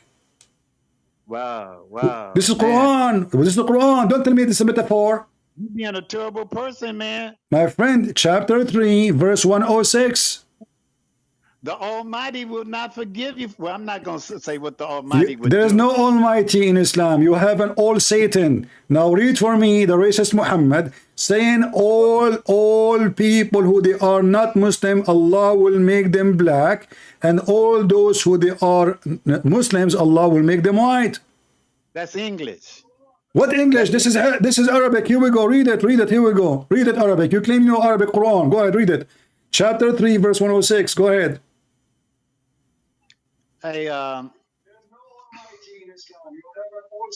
Wow. Oh, Have yeah. you ever seen a black man? Have a what? Have you ever seen a black man? They are my best friend. I love them. Do you know what the color black is? The color black is white, actually. So have you ever seen a person that color? Yeah, there is a black and there is white and there is like me myself actually. You are not what? I'm not black. You are not a black. Get my picture on your video. I don't know. So you are not a black. Okay, so now you are racist. You don't want to be black no more. A white person. You are a white person. Get a sheet of white paper and you tell me if you ever seen a people. Okay, so now you are a white person. No. You look at a white piece of paper. Why you are changing the topic? Read the Quran for me. يوم تبيض وجوه وتسود وجوه. You said that the one who says such a statement is racist. I agree with you. He is a piece of garbage, the one who says that. But this is Allah. It's not talking about the color of okay, read it then. Read it. Why you don't want to read it? Go ahead. My friend, stop wasting my time. Read it for us. Go ahead. You said you know Arabic. Color of a person's skin. You said you know Arabic. Read it for us. Wow. Don't tell me wow and we and woo. Just read the verse and I can show you the interpretation. Ibn Kathir, Al-Qurtubi, Al-Tabari, Al-Jalalain. Choose the one I will show you. Let's talk. Hey, I'm telling you, it's talking about character. What character? What character have to do with the word white and the word black? What character? Okay, so you are saying to me, the one who have a bad character, we call them black. And those who have a good character, we call them white. Thank you very much. No, that is not what I said. You said, no, you said, I said to you what the word white mean and what the word black mean. You said is talking about character. So now you as a Muslim, you are a racist. You don't like black people and you deny even you are black. You are saying you are white and you don't want to be black. And now because you are a Muslim, you are racist. So you believe that you are a white supremacist and black people are bad people. And you are saying black people, they have a bad character and white people, they have a good character. No black people. Read the verse. Why you are refusing to read the verse? What the problem? No black people. Why you are refusing to read the verse? The racists created that terminology and ascribed it to people. Wow. Thank you. So you are saying to me, Allah is racist. He copied the bad people. So Allah, he copied the bad Arab, who they are racist. And now Allah is copying the bad Arab, and he is putting the racism of the Arab in the Quran as part of his religion. You making up these things? Why are you making up these My things? friend, I have it in front of me in the screen. Why you don't read it? But you're saying these are black-skinned people. My friend, why you don't read it and you tell me the meaning? Telling me that this is talking about why you don't read it? Yes, a black skin. Even though your prophet, he said that Allah will send the beast in the end of the time, and this beast will have the ring of Solomon, the staff of Moses, and will hit the black one, the white one in his face, or the black one in his face, depending if he's a Muslim or not. He will make all the Muslim white and all non-Muslim black. Do you want me to show you? Did Prophet Muhammad say, sallallahu alaihi wasallam, did Prophet Muhammad say that there's no difference between the Arab and the non-Arab, the white and the black, using that terminology, is that a saying? Did you finish? You see how hypocrite you are? When I wanted to show you what the hadith says, you said, I don't accept the hadith, it's corrupted. And now you are quoting a hadith which is unaccepted by Muslims. Look, guys, how hypocrite our friend Abdul. I said to him, let us see what your prophet said. For the last hour, he was saying to me, don't quote for me hadith. Hadith is corrupt. We know the hadith is corrupt. And now he could not find me anything to say except a corrupt hadith to prove his point. So why you refuse the hadith? And now you are quoting the hadith. So now you have no excuse. The prophet, he agreed with the hadith. And you agree now. So now we can quote your prophet in the hadith saying that Allah created white people to go to heaven and he created the black people to go to hell. Why are you being evil? You are the one who said hadith is corrupted, and now you just quoted for me a hadith which is da'if. Listen, can I say something? No, you cannot. Why you are lying to me for the last hour, saying to me you don't accept hadith, and now you are quoting hadith. You don't want me to correct you, huh? You cannot correct me. I am the corrector. I can't corrupt you. You cannot correct me. I am the corrector. You cannot correct me. I am the corrector. I correct your God. I correct your prophet. And I got the Abdul busted. And I got you busted. I'm being friendly, by the way. Don't be upset. Don't hang up. So now, why you said to me, I don't accept the hadith. Each time I want to show you a hadith. And now suddenly you accept the hadith which is not even sahih. Yeah. Being arrogant. That's what brought Satan down. Can you show me the sahih hadith you just quote for me? That's what brought Satan is the hadith you just quote for me is sahih? It is not. Too much pride. My friend, you don't accept. Okay, listen. Now, all the listeners are laughing at you around. No problem. Okay, people will watch the video. Either they will laugh at me or they will laugh at you. I don't know. We will see. But I'm asking you, why you keep saying to me, you don't accept the hadith. Each time I want to show you a hadith, you say, hadith, we know, don't quote for me hadith. I believe only in scriptures. You said that tons of times. No, I did not say that. You did not. It's recorded. Want me to tell you what I said? It's recorded. Want me to tell you what I said? It's recorded. Okay, can I tell you what I said? What you said. I said, do not quote hadith to me. A lot of hadiths are corrupted. A lot. Okay, how you know the hadith you are quoting now is not corrupted? It's not even in a sahih book. Read for me. Hold on. I'm going to hang up on you and I'm going to read for you a hadith. You will die laughing at yourself for a Muslim who is African. He is a Muslim. How an African person, he accept to be a Muslim for a second. This is authentic hadith. Let me read for you. Abu, the scholar, they say this is authentic. The scholars agree. This is very authentic. Listen, let me read. Let me read. Abu, okay, I will hang up. I will call you after 3 minutes. I will read the hadith for you. Watch it with me, please. Just watch. No, don't go. You know, you want to love. Just go. Abu Darda reported Allah Messenger saying, God created Adam when he created him and struck his right shoulder and brought forth the offspring white like small ants. And he struck his left shoulder and he brought forth his offspring black. And as though they were charcoal, then he said to the party on his right, said, to paradise, and I don't care. And to the one in the left shoulder, the party in the left shoulder, he said, to hell, and I do not care. Transmitted by the same book you quoted the hadith for me from. The hadith you quoted for me, the only hadith you quoted for me is in the same book. By the same Imam. The white ones in the right shoulder, they will go to heaven, and I don't care, Allah said. Those who they are in the left shoulder, they will go to hell, and I don't care. The Prophet, Allah said. Allah said. This is not a hadith. This is Allah talking.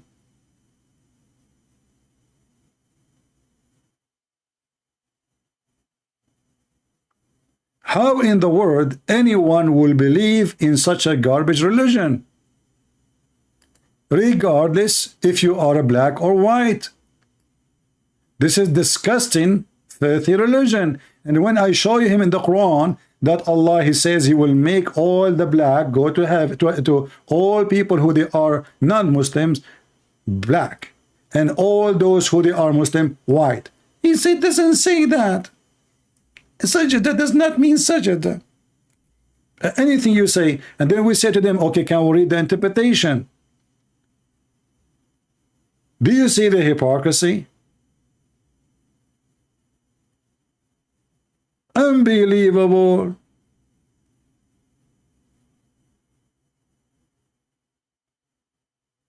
And now if we go to the Quran, let us go to Ibn Kathir. I mean, instead of wasting our time speaking with someone ignorant who do not know how to say his prophet name correctly, let us go to the Quran, chapter 27, verse number 82. Is that metaphorical?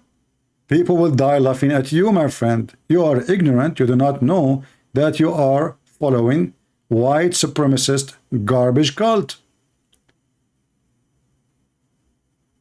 Okay, 27. Where's 27? Hold on. The chapter of the ant. The ant, brother. The ants. Okay, here we go. Who is talking there? This is not a YouTuber. This is Ibn Kathir quoting your prophet, quoting Ibn Abbas, quoting not the scholars, quoting Ibn Abbas himself, Muhammad himself. Here we go. Muhammad saying, you know, blah, blah, blah, blah. The Messenger of Allah said, blah, blah, blah, blah. The signs of the hour, blah, blah, blah, blah, blah, blah.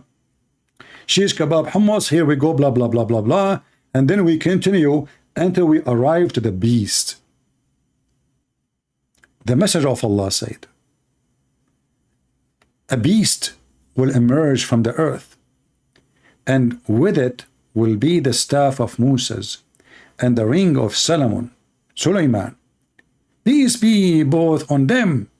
It will strike the nose of the disbeliever. With the staff will make the face of the believer bright with ring. Translation is not accurate. Will make it white, shiny, not just a bright. But anyway, soon we will see how the word white appears down. Until the people gather to eat, and he will the disbelievers with the will make it black. So he will hit with the ring, he will hit with the staff. The Muslim will become white, all of them. Non-Muslim will become black, because black is a color, is a penalty in Islam. To be black is a penalty.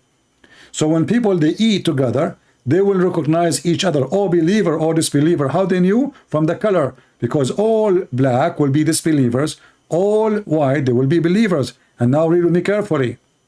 This is a description of the beast, very funny, it's like a cartoon. And then here he will say,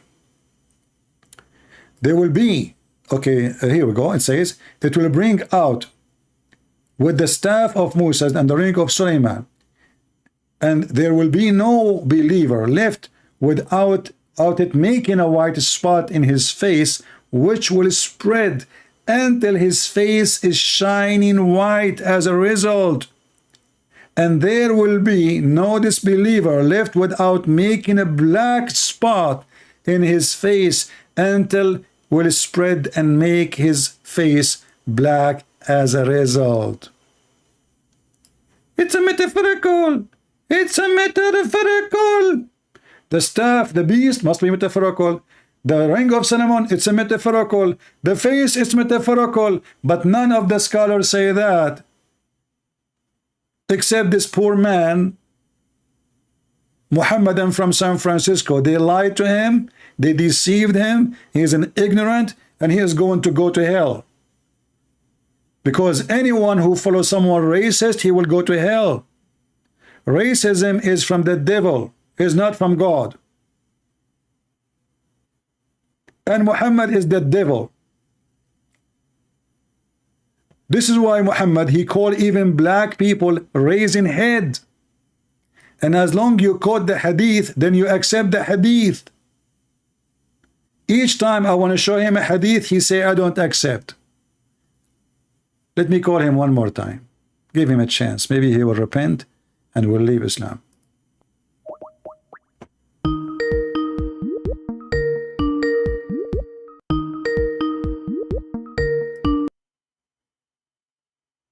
So my friend, did you see what I showed you in the screen?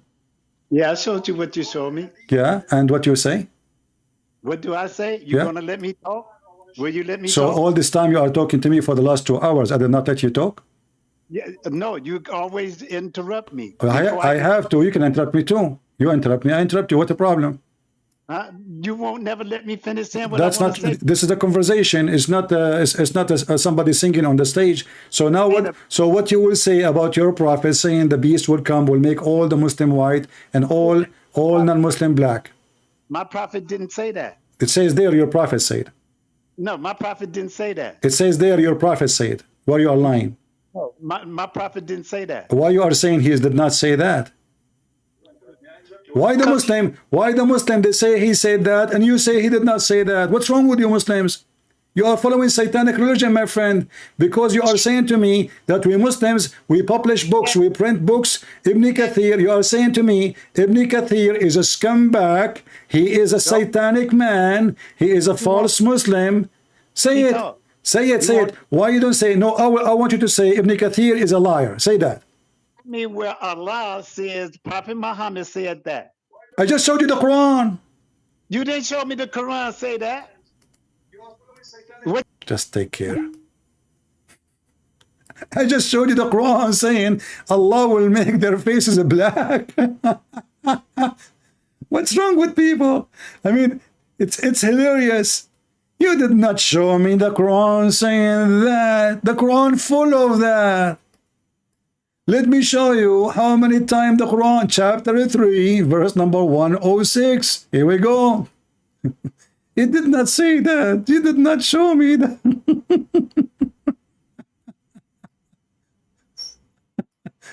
Is that Quran? Is that Quran or this is a hadith?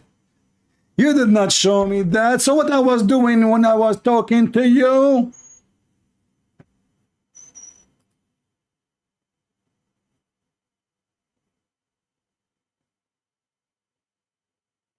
On the day of resurrection, on the day, i.e. the day of resurrection, when some faces will become white and some faces will become black. As for those whose faces become black, it will be said to them, did you reject the faith after accepting it? My friend, I'm so happy I will be black. What's wrong with being black? Is that a sin to be black? In Islam, yes. I will be black and I will have a lot of girlfriends.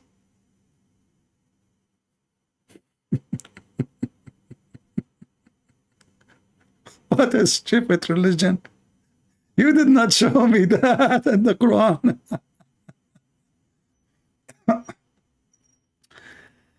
Talking to an ignorant is not different from talking to a wall.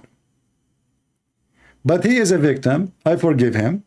I pray that the Lord will open his eyes. He is a fool. He's going to go to hell following a child molester like Muhammad.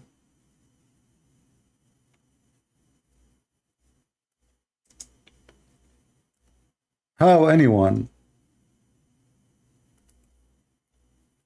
will accept such a stupid book? And the only way for those Muhammadan who they are driven by stupidity to avoid the truth is to say it's a metaphorical. Allah he hand, it's a metaphorical. Allah have a penis, it's a metaphorical. The sun set in murky water, it's a metaphorical. Gog and Magog, he built a dam, it's a metaphorical. Anything is stupid, it's a metaphorical.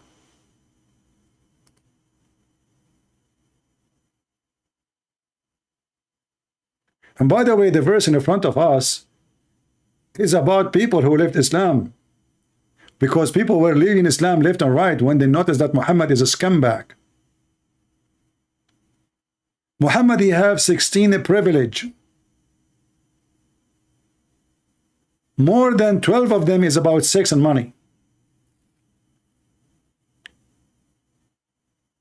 Number 10, if the Prophet eyes fall into a woman, her husband must divorce her so the Prophet can F her immediately.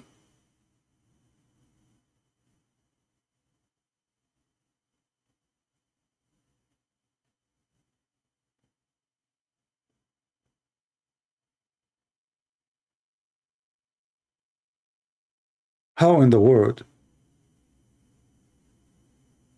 anyone want to believe in such a garbage prophet? Poor kid, even though he's a grown man, he's a kid for me.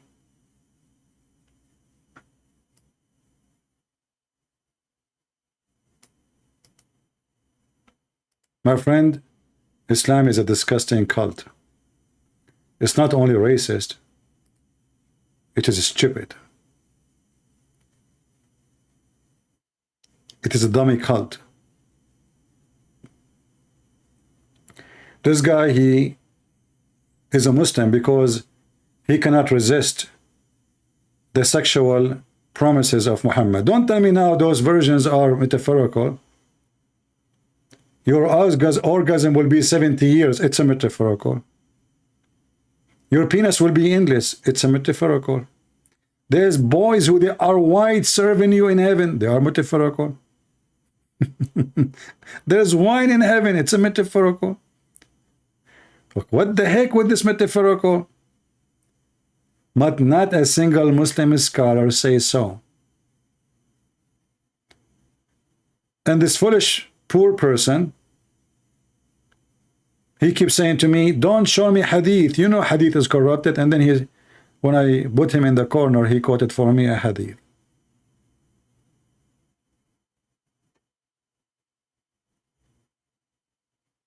Do we have any smarter Muslim than this person would like to join us? Only Muslim can talk? Yes, only Muslim, at least for now. Do we have any more educated Muslim he can help us? And he called me to correct me about the word Nur. I love it. Okay, are you going to condemn the lies of Zakir Naik? No, no, no, no. I'm not going to. Why? Why? You see, this is a clear sign of corruption. You are refusing to rebuke someone lying about the Quran, because either he is saying the truth or he is lying. So if you are a truthful person, if Islam teaches you to be truthful, you should rebuke your brother. It doesn't matter what he is saying, as long as he is wrong, you should rebuke him. Hey, people in the chat, did you see me making videos against priests? Did you see me making videos against priests and rabbis and Hindus and Muslims.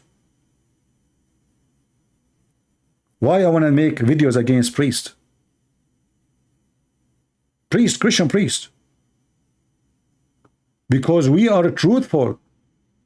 We will not side with someone just because he's a Christian. Satan is Satan. It doesn't matter what uniform he wear.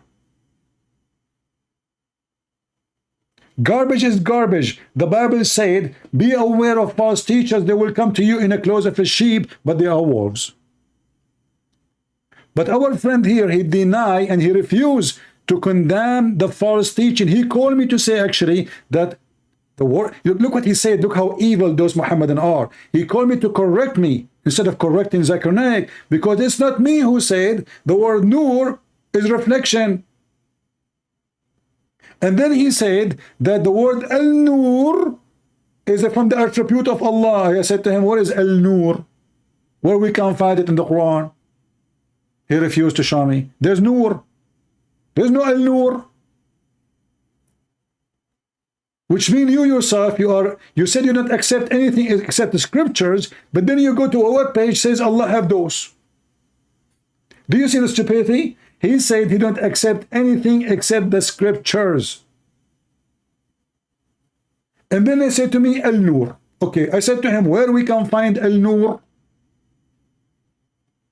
He said, it's not in the Quran. I said, but you are the one who said you don't accept anything except the scriptures.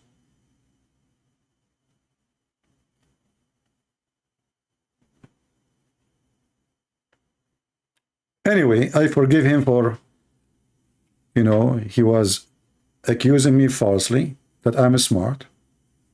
What a liar you are. Don't say that to my mom. She will not believe it. I hate it when people accuse me falsely. You know, and he watched my videos every day. And until now you are a Muslim. Are you high?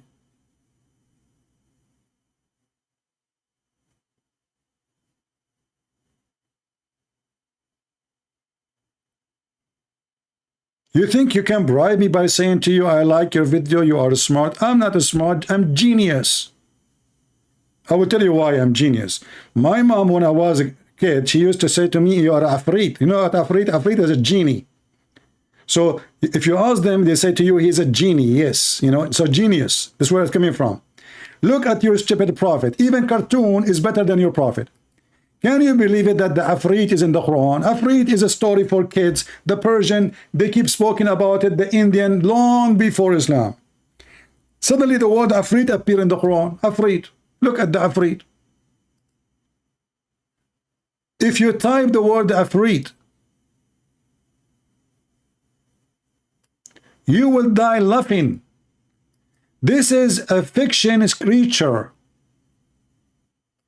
He is so powerful, and he is Satan too. He's from Shaitan. Afreet in the Quran. Are you sure? And what the Afreet will do? The Afreet will go and steal the chair of a woman. She lives in Yemen. And the king, the Muslim king Solomon, you see, this is a Muslim king. Muslim king is a thief. Muslim prophet is a thief. All Muslim prophets are thieves. The Muslim prophet, he said, who of you can go and steal her throne? Why you want to take her throne? What kind of religion? They just told him her throne is covered, is full of gold and silver and diamond. Who wanna go and steal her throne? This is religion of God?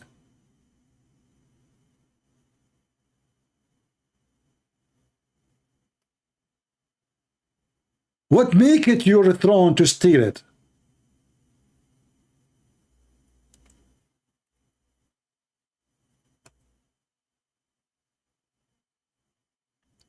Then Afreet said to him, me,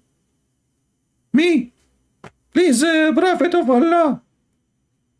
He's a Afreet. Afreet actually is not so strong. Afreet is not as strong. All of them, they are strong. Afreet is someone special. He is so fast and he is so powerful. All of them, they are so powerful.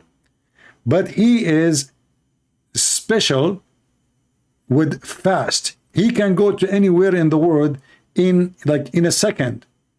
And always the Afrit in the Muslim movie, they make him an Asian person who have a long hair in the top. Let me show you. Here we go.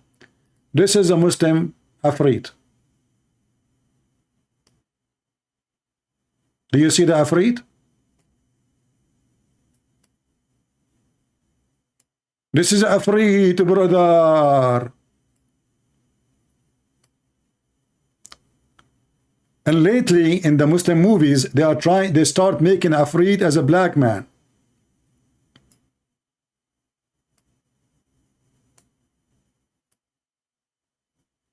Afrit, Mafrit, Mafrit. I will take you with me from Jerusalem to Crete. In the speed of light, beat, beat. What the heck is that? Who have such a religion save Prophet of Allah? Only Prophet of Allah can bring you Afrit to home. Beautiful.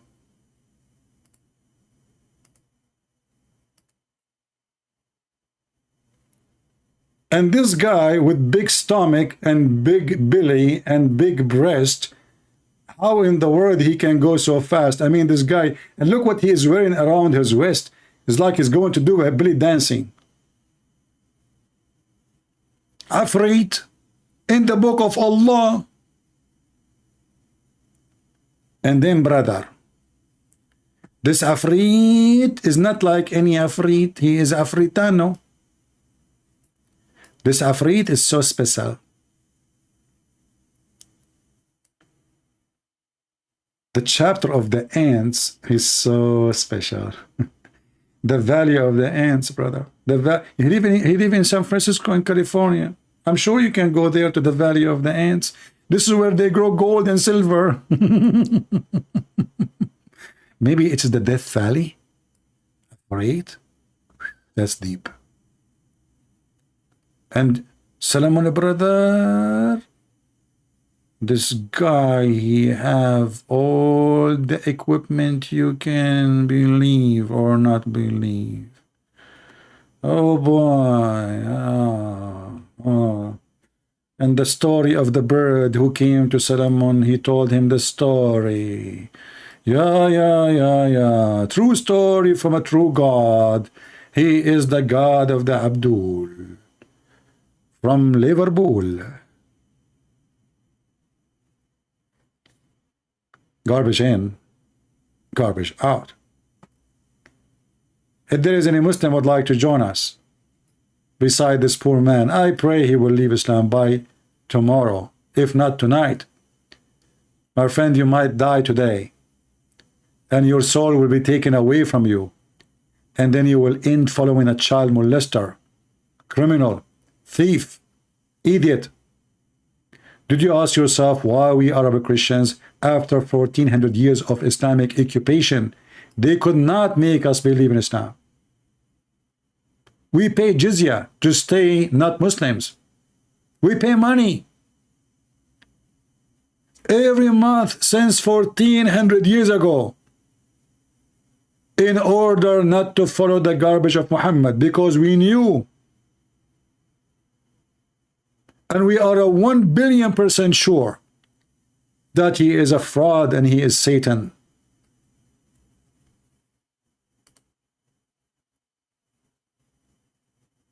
The Lord, he said, from their fruits you shall know them. And all Muslims, they lie. For the fruits of Islam is a lie. We have a Muslim trying to call us. Let us see.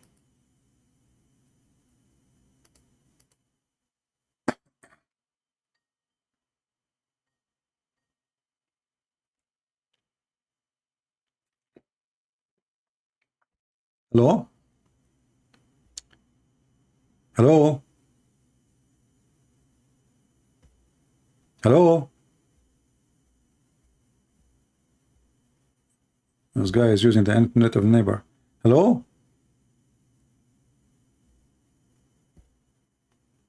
Hello? Hello, hi, my friend. How are you doing? I'm good, and you? You are a Muslim? No, yeah. You are not? Yeah, I'm Muslim. You are a Muslim? You are not Muslim? I'm a Muslim. Okay, so you are a Muslim. I am not a Muslim. Okay. Why you are a Muslim? There's like an there's like you hit, you know, somebody hit you with by the car and you wake up, you become a Muslim. What happened? Huh? Why you are a Muslim? Why you are a Muslim? Well, because I'm convinced. You are convinced? Okay, can you convince me? Go ahead. Can you speak louder a little bit? Because, well, like, basically, I initially came to discuss with you about what you were talking about. Talking about what? Like the think of the miracles of the jinn or something like that. The miracle of Jesus? But we are talking about why you are a Muslim now. The jinn. Ah, the jinn. Are you a genie? No, like, because like we're discussing the passage of Surah An-Naml, right? Okay, so do you speak Arabic? Yeah. Okay, so what about the chapter of An-Naml? Tell me about it. Yeah, so like... Before we go there, my friend, as long as you speak Arabic, you are an Arab. So in the Quran, in chapter 15, it says, فَسَجَدَ الْمَلَائِكَ كُلُّهُمْ أَجْمَعُونَ. Can you translate for us what sajada mean? Like, there are many types of sajda. Tell me what, there is only one kind of sajda, but what sajda mean? Tell me. Well, when we speak about the sajda, like, related to Allah, it's a sajda of worship. Is it a physical thing or not? Well, I'm not sure of how sajda, like, of respect were done by... So you said you speak Arabic, but you do not know, you are not sure what sajda mean? No, I know that. Okay, what sajda mean? Sajda mean you go down, you bow down in your knee, and you put your forehead in the ground. Yeah, like... Okay, so why the angels they bow down to Adam? Well, that's a sajda of respect. See, guys, look at this. The previous Muslim, he said it's just submit. This is not sajda. This guy, he said it's respect. So now, why the angels they will bow down to respect Adam? Cannot say to him shalom, salute. Why they need to bow down physically? Well, I mean, that was a command of Allah. Okay, but why, my friend? Why? Adam is a sinner man. He's a bad man. Adam is not a good man. That's why he kicked out from heaven. Is angels are bad in Islam or good?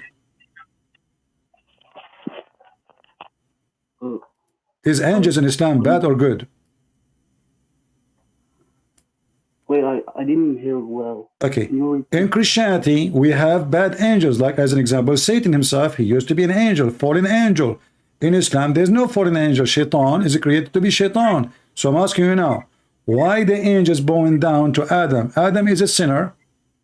When you bow down to a sinner, that means you are a very bad person too. So do you Muslim believe that angels are bad creatures?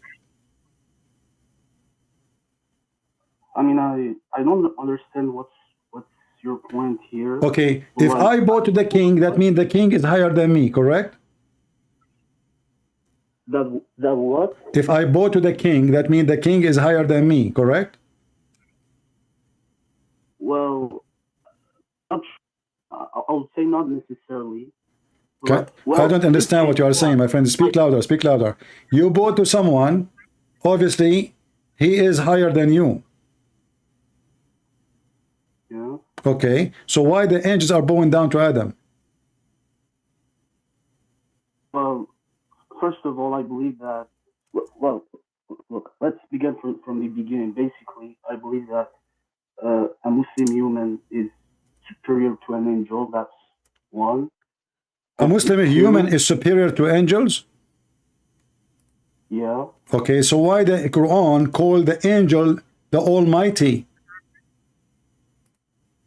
They call it Yo. What? Almighty. The Almighty. Yeah. Well, depends on the context. Like, What you just told me that a human being is higher than angels. In chapter 53, the Quran called angels the one with might, and they are called, and you Muslim, you call Jibreel Holy Spirit. He's holy. How the Holy Spirit is lower than a human? How you call him Holy Spirit, and then you say to me angels are lower than a human?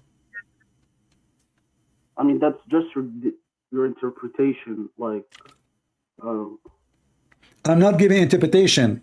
I'm showing you Quran.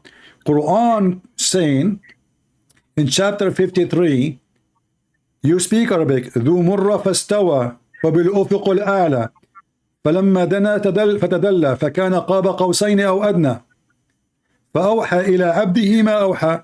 So Muhammad is the slave of the angel. فأوحى إلى عبده ما أوحى. Who is the one coming down? Is that an angel or Allah? فأوحى إلى عبدي, like Allah أوحى. No, read carefully. Who is the one is coming down? Read with me, my friend. Read with me. Chapter 53. Chapter 53. Yeah. Read with me. From verse number 5. It says, he was taught by the mighty power in power. Mighty in power. Who is that? That an angel. So your prophet is being learning from somebody. The Quran called him mighty in power. So how a human being is higher when he is learning from an angel? Even your prophet is lower than him. Everything he have is learning from the angel. Then we continue. Endued with wisdom. Who is the one endued with wisdom? Is the one who is teaching Muhammad. Do we agree? Yeah, but first let me come back to what you said. Like the verse of فَأَوْحَى إِلَى عَبْدِي مَا أَوْحَى. Basically, if you go to the tafsir, like it's فَأَوْحَى, like the abd of Allah. Okay, but nowhere it says Allah. You see, the Muslim, they try to fix it. They are the word Allah, because here there is a problem. Suddenly it says that Muhammad is the slave of the angel who came down. Because if we say this is the angel coming down, and then it says فَأَوْحَى إِلَى عَبْدِهِ, read with me. He came down. He used a rope to come down. Muhammad, he saw him in a chair between the sky and the earth. A throne. Allah sat in a throne, not angel. So he saw him, and then he came down like a monkey. It says fatadalla. You know what tadalla means? Tadalla is like you hold a rope and you come down, correct? Yeah. Okay, so your God or the angel coming down with the rope like a monkey, and then he came down and he becomes so close to Muhammad. فَكَانَ قَابَ قَوْسَيْنِ أَوْ أَدْنَى. He was in a distance of 2 bow length or smaller or nearer. And then right away it says, and then he did convey his inspiration to his slave. So the Muslim, to fix it, they add and they say, oh, this is here Allah. But nowhere it says Allah, nowhere it says an angel. Because now it's obviously this is Allah. Because if the one we are saying he is conveying to his slave, that means Muhammad is the slave of the angel. So now we have to fix it and we have to add the word Allah. As you see, it's not in the Quran, correct? Okay, but like, why the tafsir doesn't say as I say, they are trying to correct, they are trying to fix it. Because now what when Muhammad he said that, and then okay, that's mean Allah, because it says after he came down, and now why he get close to him? Okay, what happened next? He got close to him. Who? The person who came down. He became so close to him, and he conveyed to his servant, his slave, not servant. Ila abdihi. Abdihi is his slave. He conveyed to his slave what he conveyed. So who is the one is conveying? The one who came down. But the one came down, the Muslim, they say this is the angel. If it is the angel, then how then the language here using the word his slave? You cannot be the angel and you say Muhammad is the slave of Jibreel. So the Quran have a language problem, is a stupid book as usual, and Muslim they try to fix it by adding words is not there. And you said to me that tafsir says, well, the tafsir have no right to say something is not there. I just said to your brother before, the one who called me from San Francisco, I said to him, let me show you the tafsir. He said, I don't accept. You are doing the opposite. Islam is like, you know, Islam is a moody religion. One he want tafsir, the one he don't want tafsir.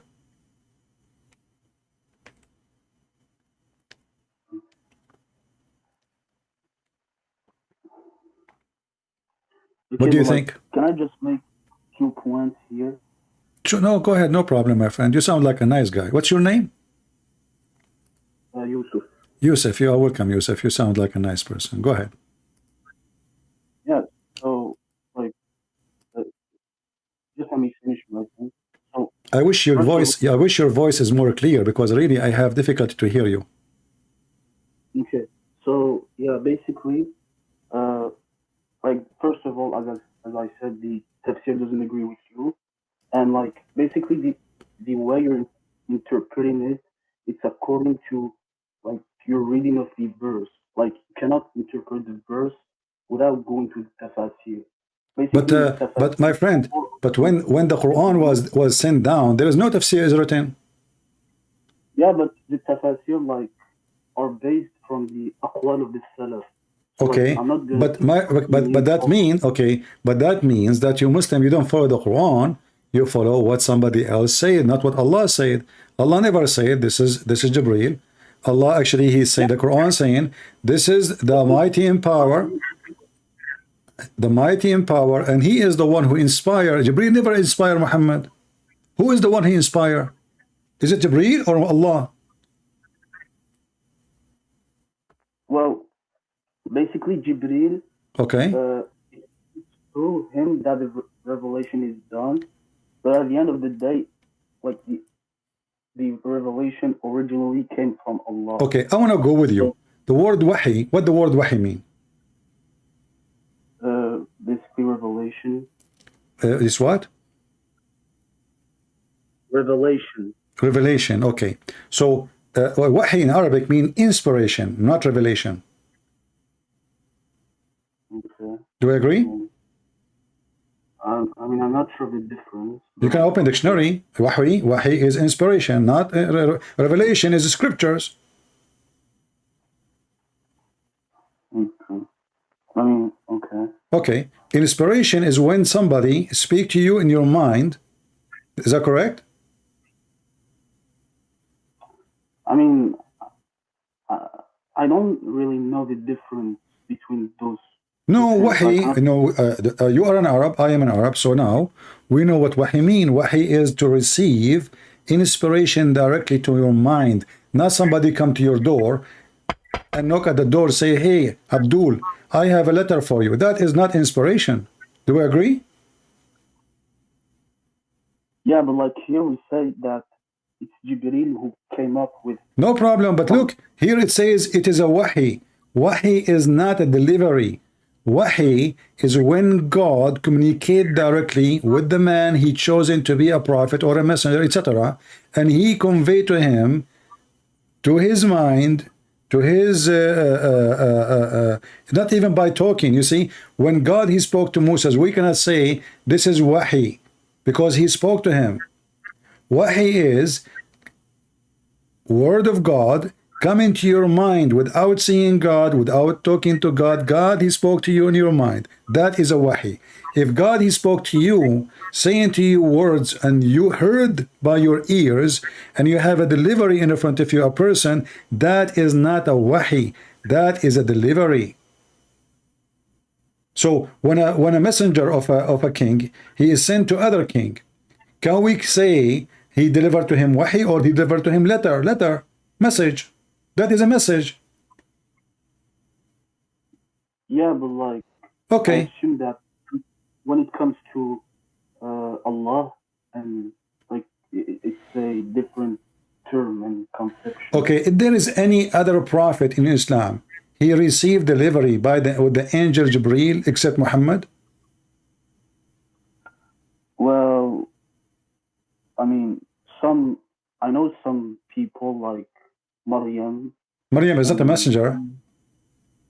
Yeah, but I mean, she's still considered as, well, first of all, some people, I believe, like Ibn Hazm, consider her as a prophet.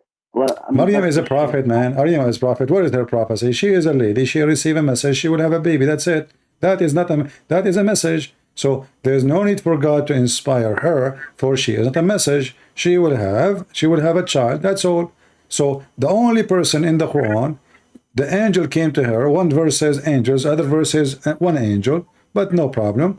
But says to her, you will have a child. But this is not a wahi.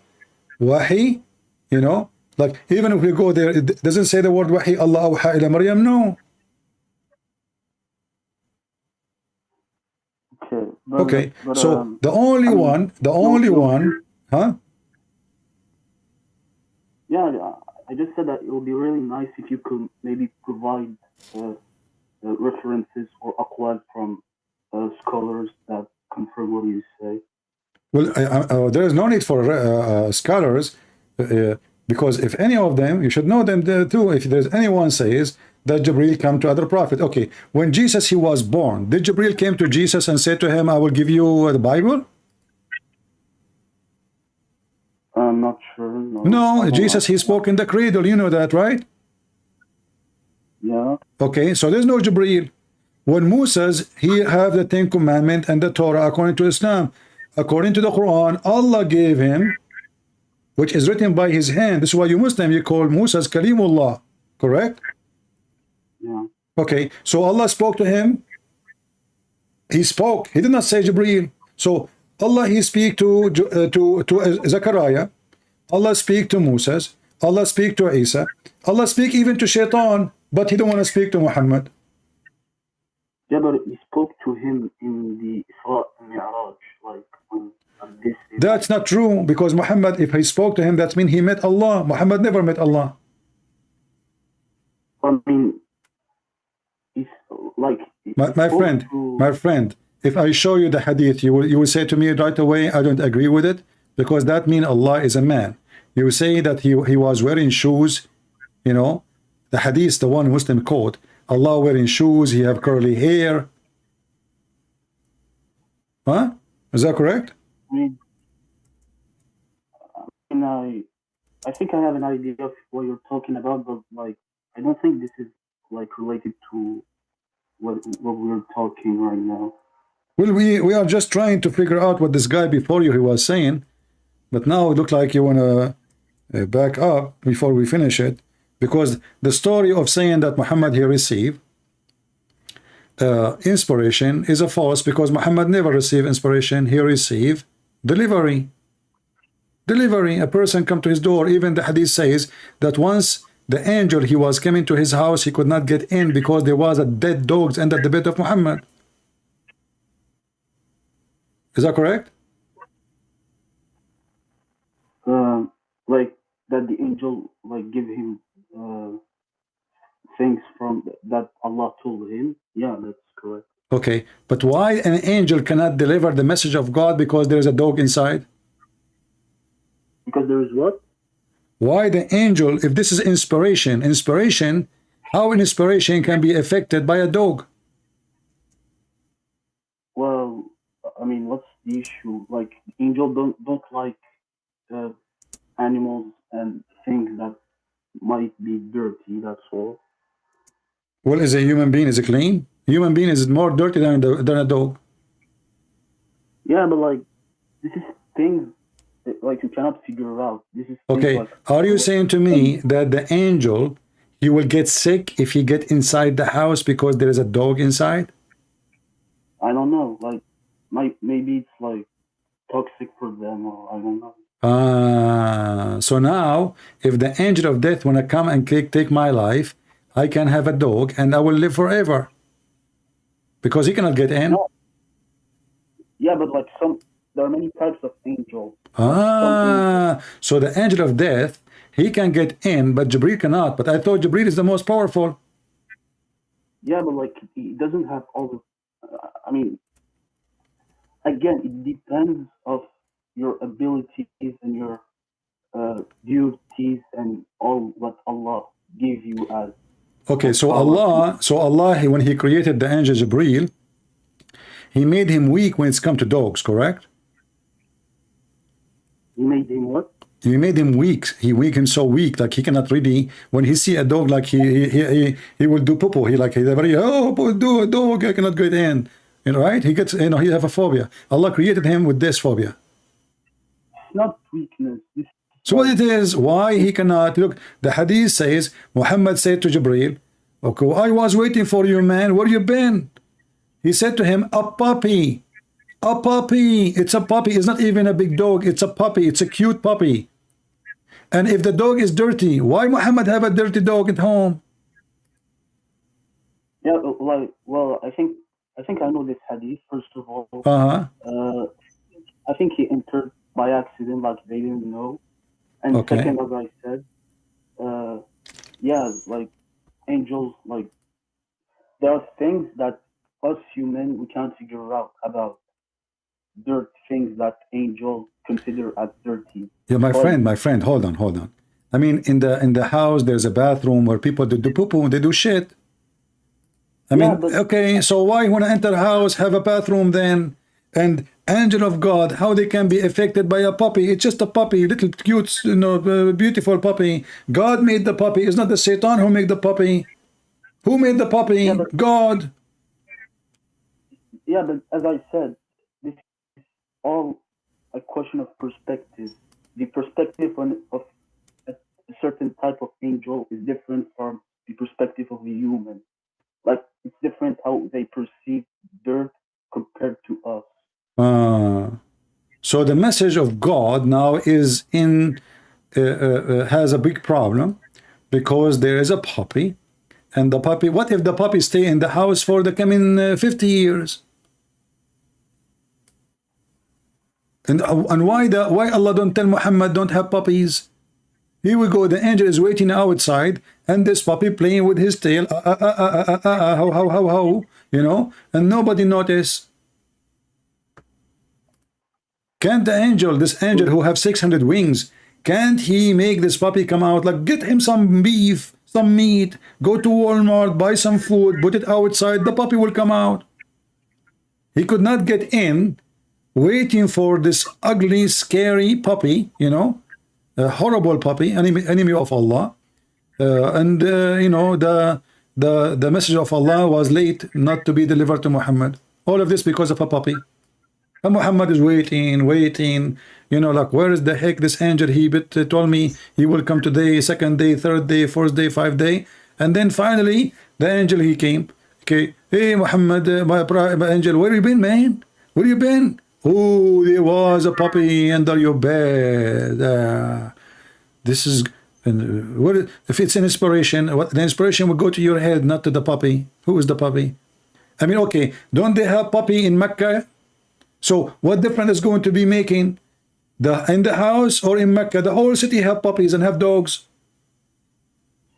Yeah, but like, okay, how the angel enter the city?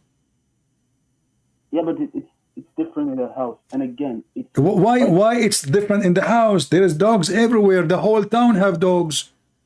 So why it's different in the town?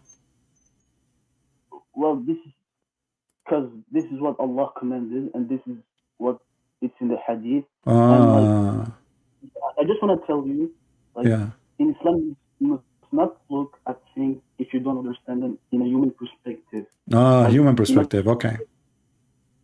Let's look a bit more. Okay, can Allah come to my house if I have a puppy?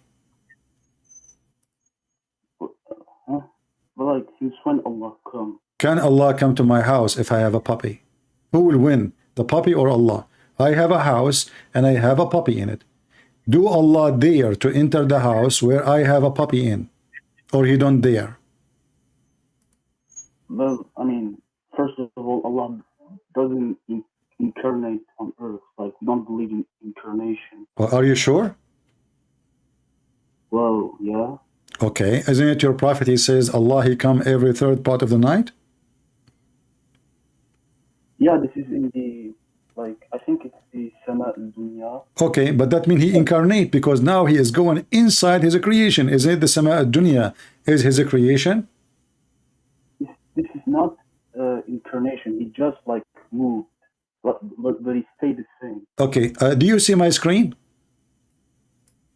Yeah, I mean, I see. Okay, I want to show you something. Then you said to me, Allah don't incarnate, correct? Yeah. All right.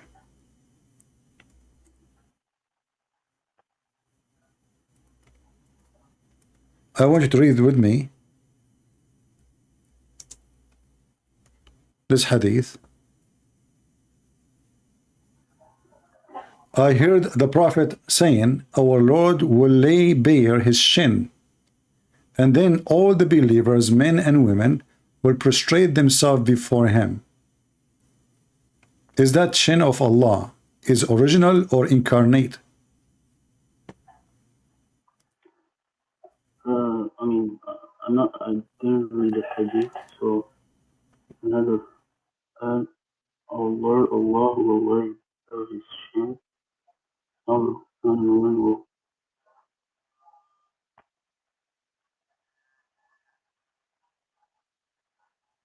Like, is it the saq thing? Saq, yeah, saq. This is in the Quran too. Okay, so what's the problem? Allah have a shin. You said to me, Allah don't incarnate. Allah have a physical. Allah is a physical being. He have 5 fingers. Yeah. He have 5 fingers. He have 2 hands. He have a shin. He have a foot. Yeah, this is his original form. Oh, this is original. Okay, so guys, so this is original. So Allah is a creature who have body. Well, like, kind of, yeah. Okay, who is the one who created the shin of Allah for Allah? I mean, it's part of Allah. What do you mean? Yeah, but I mean, how Allah got his shin, his first shin? He got it like he created the shin, or he was born as a shin? I mean, it's just like if you tell me like who created Allah, like the shin of Allah is part of Allah. Like, okay, so now Allah have parts. Allah have parts, and his shin is one of his part. What other part Allah have? I mean, I believe he has like 2 right hands. Okay, why he have 2 right hands? Why he don't have like one in the left and one in the right? Why he have 2 right hands? I mean, because this is the reality. This is reality. Okay, so don't you think this is a defect maybe by birth? Because now, like, if I hit Allah, if I am in his left shoulder side, I hit him, he cannot hit me back because he have 2 hands in the right side. In the left, he is exposed. He cannot protect himself. So why Allah, he needed 2 hands in the right side, and yet he have 0 hand in the left side. And now, because we have only 2 hands in the right, that means Allah have right and left, he have front and back, and there is only a misbalance, 2 hands in the right. Yeah, but like, again, right now you're like portraying Allah in your mind. Like, it doesn't work like that. When we say he has 2 right hands, yeah, like we don't necessarily mean that it's on the same part. Like, we just don't try to imagine it. We have. Why we cannot? If Allah he says hands, that means they are hands. That's it. He told us to imagine it because the word hand is an image. You see, yeah, all our language, all our words is nothing but images. We don't have real language in our brain and head. We have letters connected to images. So when I say chair, I have an image in my chair, in my head of a chair, and then a word next to it. It's how to write that image, how to describe that image. But it is an image. So when Allah he says he have 2 hands and both of them they are right hand, we know what right mean. We know what hands mean. So don't tell me the hand mean leg and the leg mean nose. When Allah he says hand, that means it's a hand. Yeah, but like, I mean, I also have a book with me, like the Aqidah of Ahlul Hadith. Like, as it says, as the ulama says, like, this is just like this, it's the same terms, like the term, like the hand of the creator and the hand of the creation, like, compare it. Like, okay. And you cannot imagine it. You cannot imagine it. Okay. Well, how we cannot imagine it? He just told us a hand. That's it. The second we say hand, we imagine. I mean, you see those scholars, they are just trying to make a philosophy out of nothing. He said it's a hand. It's a hand. What do you mean you can't imagine it? Did Allah say he cannot imagine it? He just said nothing like him. So maybe he is bigger, no problem. Maybe he is smaller, no problem. Maybe he's a micro Allah, no problem. But I am nothing like me too. There's nothing like you, nothing like me. Every one of us is different creature. Nobody is like anybody. Even twins are not the same. In the hadith, my friend, it says, Allah will come to them in an image, in a creation other than the one which they knew. So when Allah he come to you in an image which you do not know, Allah, he changed his image. You heard this hadith before? Wait a sec. Let us find it. Allah. Wait, where did you stop? Allah will come to you in a look other than the one you know. That means Allah is always do incarnate, and he changed his look. You said to me, Allah don't incarnate, correct? No, I mean, all right. Doesn't change. Read with me. You know Arabic. It says, تبارك فيأتيهم الله تبارك وتعالى في صورة غير صورته التي يعرفون. Do you see it in Arabic? No, I don't. He come to you in a surah, in an image other than the one you know. So as you see, Allah not only he incarnate, he even play games, he changes look. So you said to me the shin of Allah is original, but obviously no, because Allah he keep changing his look. He's a transformer.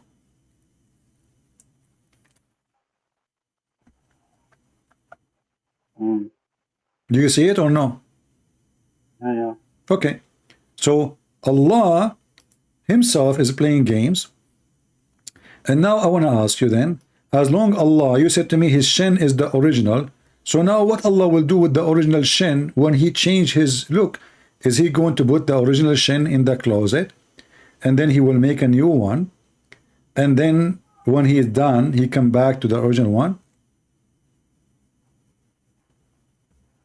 I mean, it doesn't say those, like, it doesn't say how it will happen. So exactly. So, but the only thing we know that he changed his the way he is. So there is nothing is original. How you know now the shin is original? Because as you see, Allah will come to them in an image other than the one they know. Which one you know? You said to me nobody knows how Allah look like, and now your prophet saying he will come to you in an image other than the one you know, and then he will come to you, and then you Muslim, you will accuse him to be shaitan. He will say to him, Allah, we seek refuge from you. We seek refuge from you to Allah. They think he's shaitan just because he changed his look like he came like something ugly. So how the Muslim they say that Allah is not a man, Allah is not the devil, Allah is not a goat, Allah is not Jesus, and then we find that Allah, it can be something very ugly, obviously, to the point the Muslim they consider him shaitan when they saw him.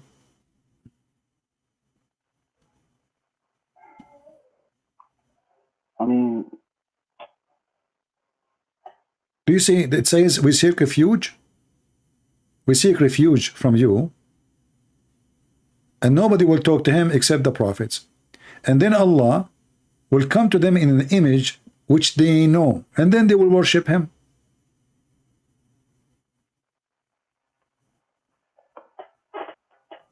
I mean, yeah, but again, like, you're just making too much, like, portraying, and yeah.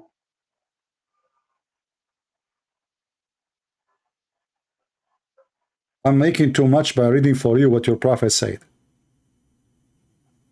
and making you think this is too much. Because here we find that everything the Muslim they say to us about their God, it turned to be a lie. Your God is not a spirit, and your God does not have a spirit. Yet your God is a physical being. which means he have a physical space. And he come down, and you agreed, every third part of the night. We are in the lowest heaven. So Allah is occupying a space inside his creation. So he is smaller than his creation.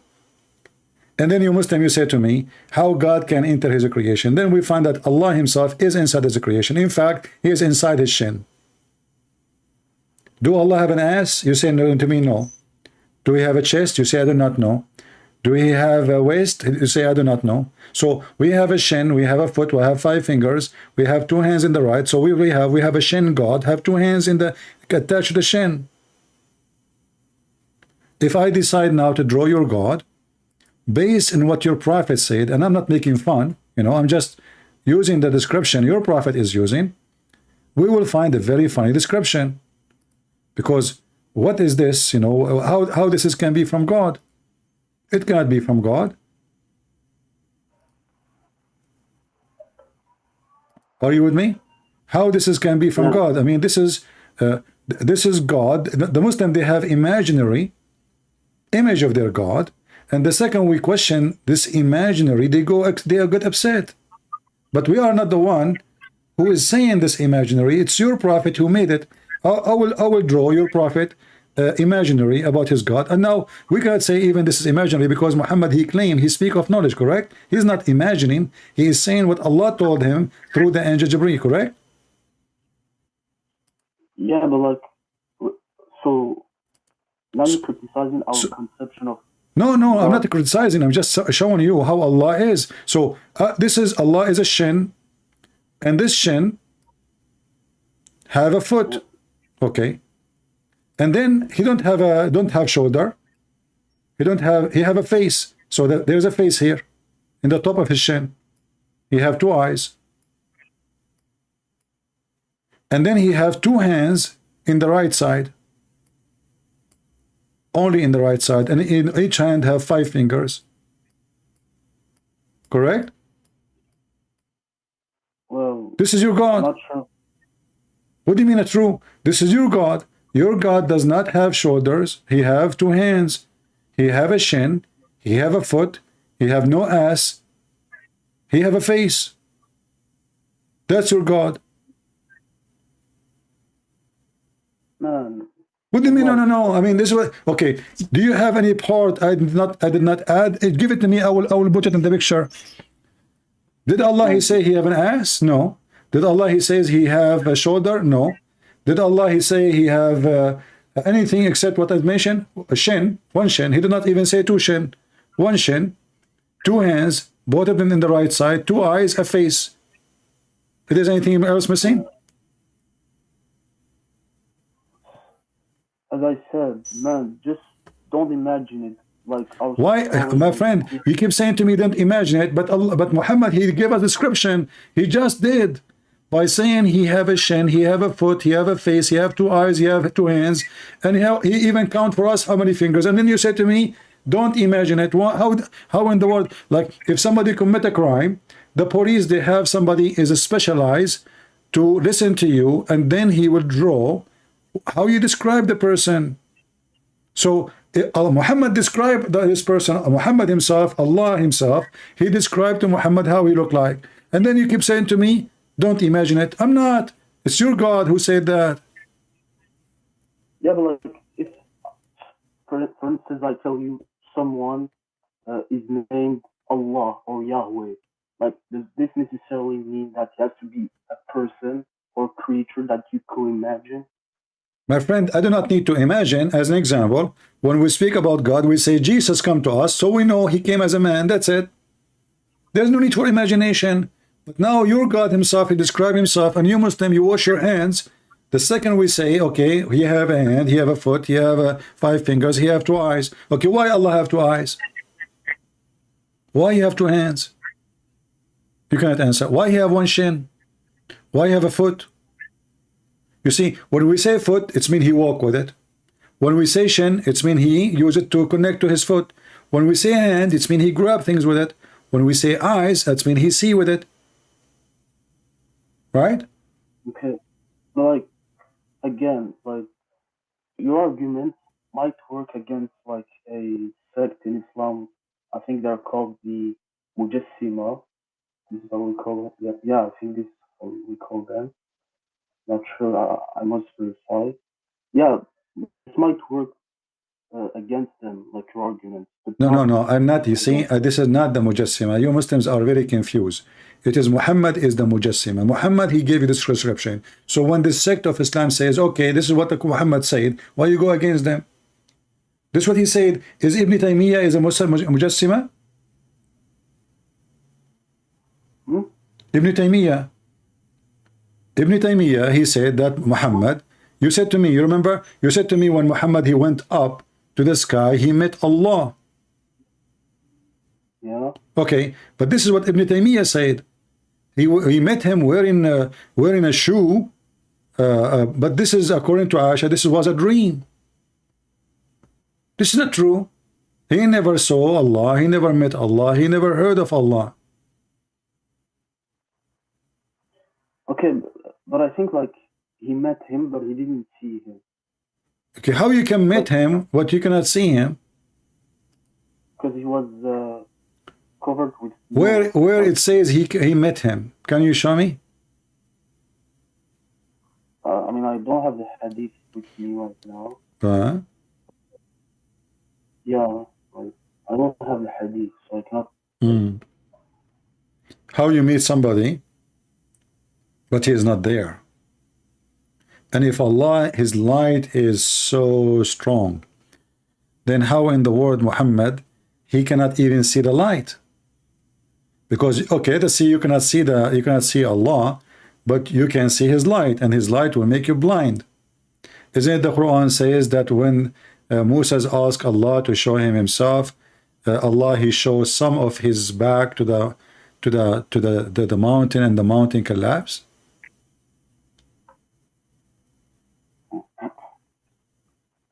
The mountain destroyed? Yeah. Okay. So how Muhammad can see it?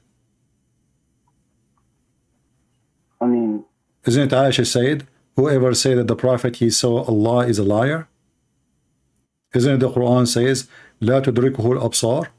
No eyes can see him, and and his eyes can see everybody? I mean, tudrikuhu isn't seeing. Like it's like seen. I think it's tuksel. Like tudrik, it's like I don't know the term in English. Tudrikhu, it's mean no eyes can grasp a scene of him, cannot see him.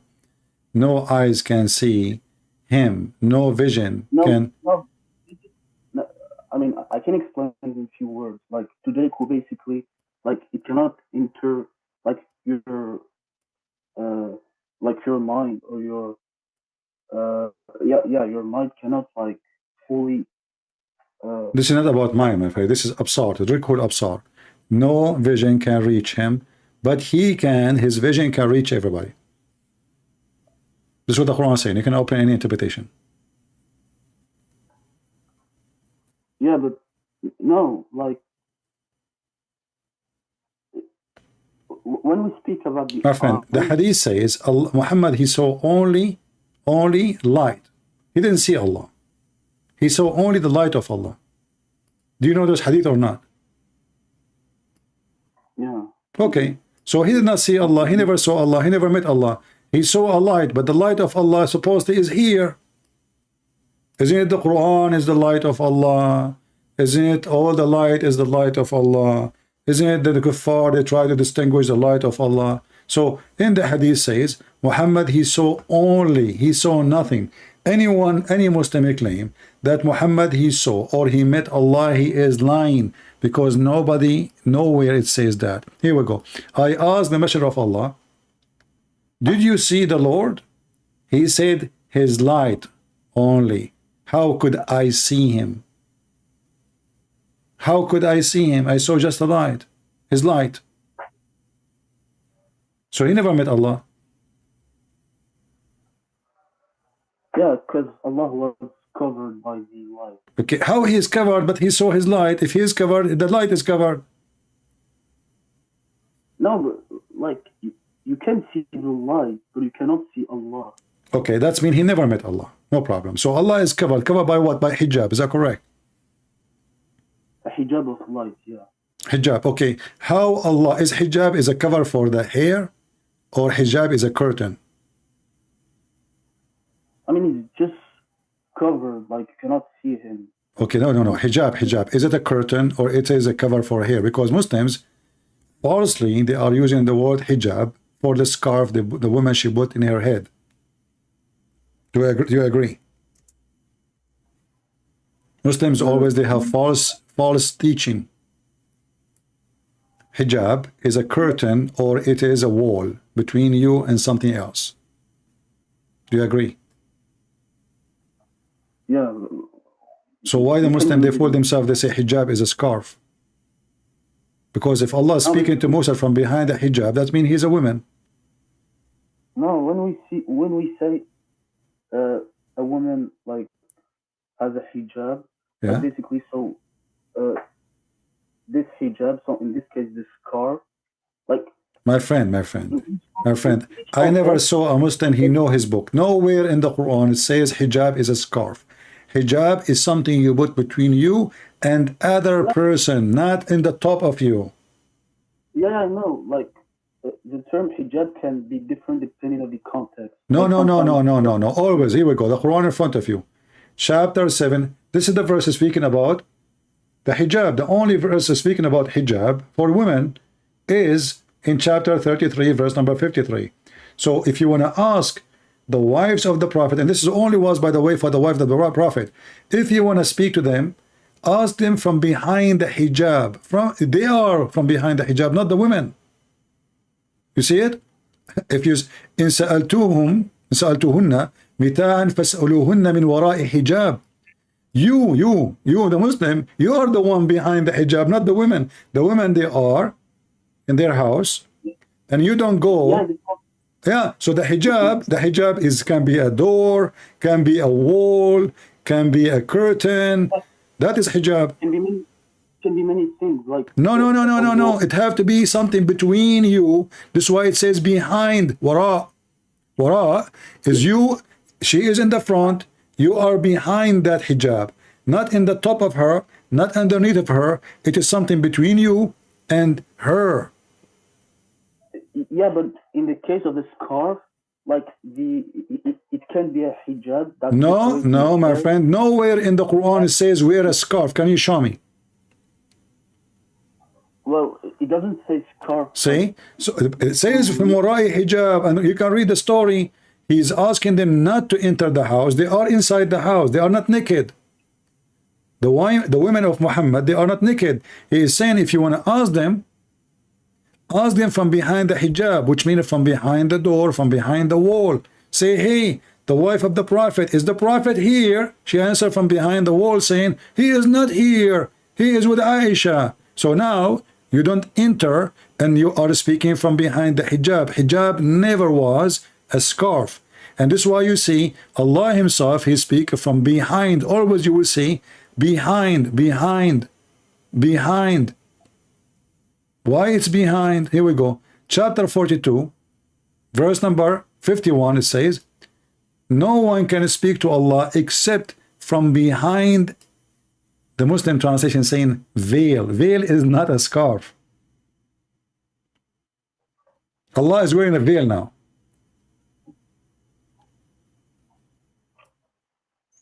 Well, yeah, like. And look with me. Look what this verse is saying. You remember we spoke about inspiration and wahi?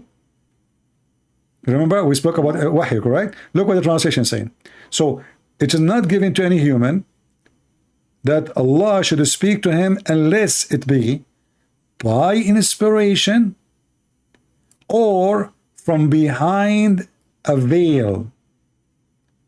No one can see, and always he is behind something. So Muhammad never met Allah, because to meet Allah you have to be nothing between you and him. That is meeting. Otherwise I did not meet him. If you speak to me and I'm not in the front of you, this is not a meeting. And then it says either by inspiration. So Muhammad, all his Quran supposedly is wahi, inspiration. But the second you start studying, you will see that Muhammad never received inspiration. It was only delivery from the angel Jibreel. So Muhammad using the wrong word in the Quran, he should not use the word wahi, he should say message, either by messaging he received from me through my angel, or from behind the veil. But both of them Muhammad never did. He never received inspiration. He was receiving delivery from the angel Jibreel supposedly, and he never spoke to Allah from behind the veil. This is why only Moses is called Kalimullah. Kalimullah. Muhammad is not Kalimullah, because if Muhammad he really spoke to Allah, then Muhammad is Kalimullah. Do you agree? Yeah, but like. Okay, what Kalimullah? What Kalimullah mean? What Kalimullah mean? The one who spoke with Allah. Thank you very much. Why this title is given to Moses? Because Muhammad did not. Because if Muhammad did, then Muhammad is Kalimullah too. Do you agree? Yeah. Okay, so Muhammad never spoke to Allah. Muhammad never spoke to Allah. Allah never spoke to him. So the verse here confirmed that Muhammad never have any connection to Allah because he never received inspiration. For inspiration is God communicating with you directly, not through an angel. Speak to your mind, or from behind a veil. Muhammad did not speak to him from behind the veil, and Muhammad never received inspiration. So Muhammad is a false prophet. This verse alone is enough to prove everything about Muhammad.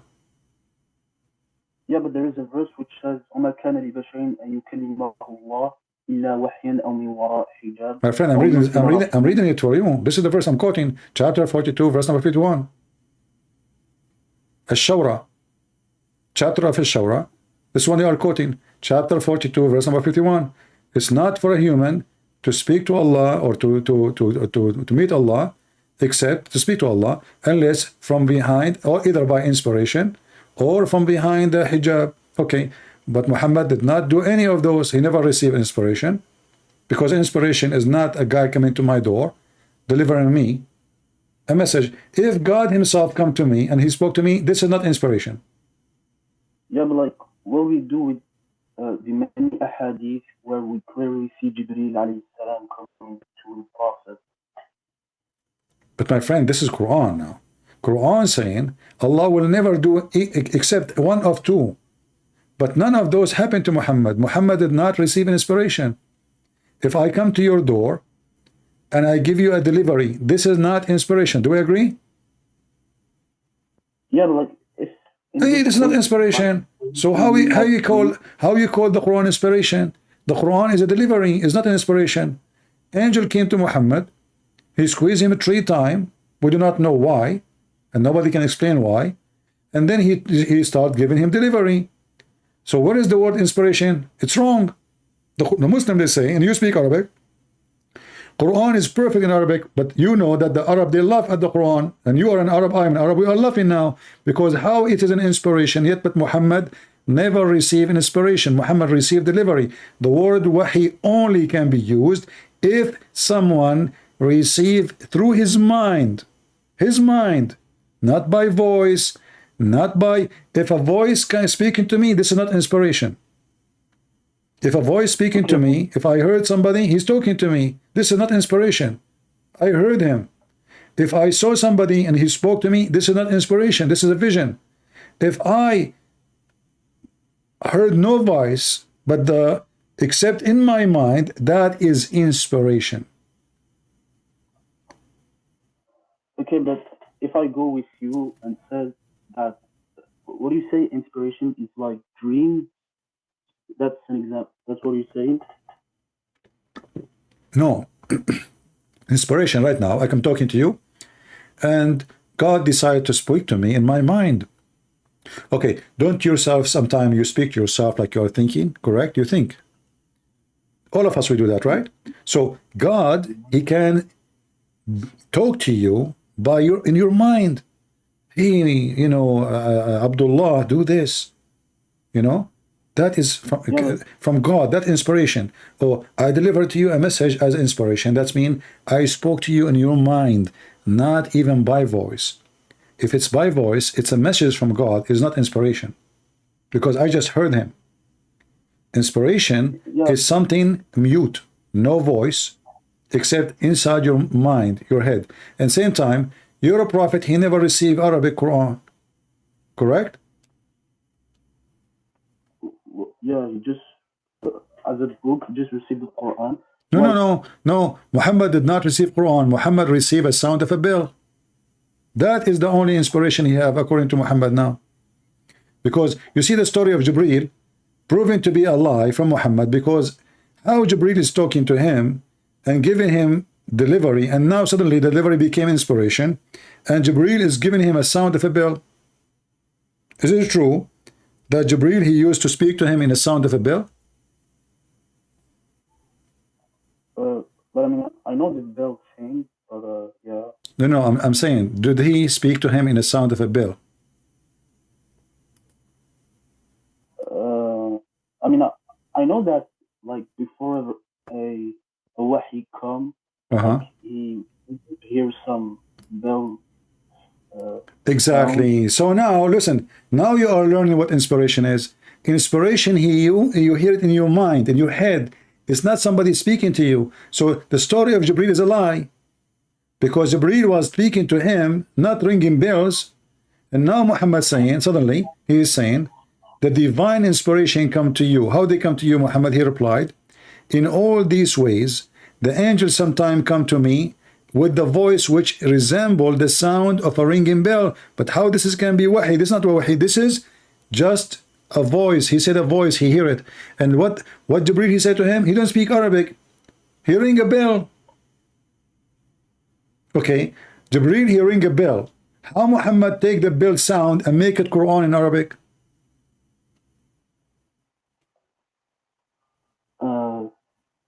Like here doesn't necessarily say that, like when the bell come, like it's necessarily the Quran. And also like, okay, but he gave him bell. He gave him a sound of a bell. He did not give him Arabic. Sound of a bell is sound of a bell. So how Muhammad translated the sound of the bell to Arabic words? Well, if we go with the proposition that he might receive the Quran, it just said that the voice resembles to the bell. It doesn't say that it's the sound of, like, but we still recognize the okay, Quran. Because the sound does not a sound of a language. This is why he's saying resemble the sound of a bell. He's trying to give them the most close explanation to what he hear. So he did not hear words. He hear a sound of a bell, resemble the sound of a bell, mean the likeness of a sound of a bell. And why the angel is doing that? I mean, why he is speaking to him in the language of the bells? But isn't it the bell's language is the language of the devil?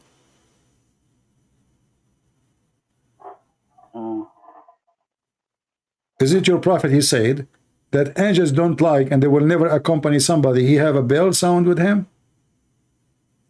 Well, here the sound of the bell isn't the bell of this world. Well, he said bell, my friend, bell is a bell. Why Muslim they have always two bell of everything? We say a shin, they have two shin. We have hands, they say two, there's other hand. We say fingers, finger is a finger, hand is a hand, shin is a shin, face is a face, eyes is an eyes. And you know what? Now bell is not a bell. It's a sound of it's a sound and it's a bell. Sound of a bell. And your prophet says angels will not accompany somebody. He have a sound of a bell. So now the angels they have more weakness, the puppy. And Muhammad, if he have a bell, the angels will not come to him. So how they will not, how they hate the sound of a bell, and yet they give him bell, Quran. Okay, but like you said that we always have two different things. No, you are the one who have you have, not me. You Muslim, you create excuse. So I say to you, shin, you say the shin is not like our shin. Who cares? It's a shin. You said you said to me, don't imagine it. But you just imagine it by saying shin. Shin is a when we say shin, we know what shin is. This is not imaginary no more. Yeah, but like for instance, when I say the foot, like it can be many things, but no. When your prophet he says, he put his foot in the fire. He put his foot, and the fire says qat qat. You cannot say it mean other thing. It doesn't mean hand. A foot is a foot. Yeah, it's a foot, but like again, you cannot imagine it. And why you cannot imagine it? You just said foot. The second you say foot, that's it. We know what it is. If you say fire, we know what fire is. If you say cloud, we know what a cloud is. If you say food, we know what food is. If you say elephant, we know what elephant is. So stop saying to me, don't imagine it. Already, we do not need to imagine it. You just told me it's a foot. Foot is not imaginary statement. Foot is description for something is exist in a certain way, certain shape. So the second you use the word foot, it is a foot. You say 5 fingers, that means they are fingers. They are not 5 tires. Okay, but on this world, like when we say fingers or foot, like it differs depending on the creature. So imagine when no problem. Your God creature is weird. His fingers is maybe 10 meters long. That will not want to change anything. They are fingers. Lizard have fingers. Okay, but he's still a finger. Monkey have a finger. Okay, but they are fingers. So what? Nothing changed. Still the fingers are fingers.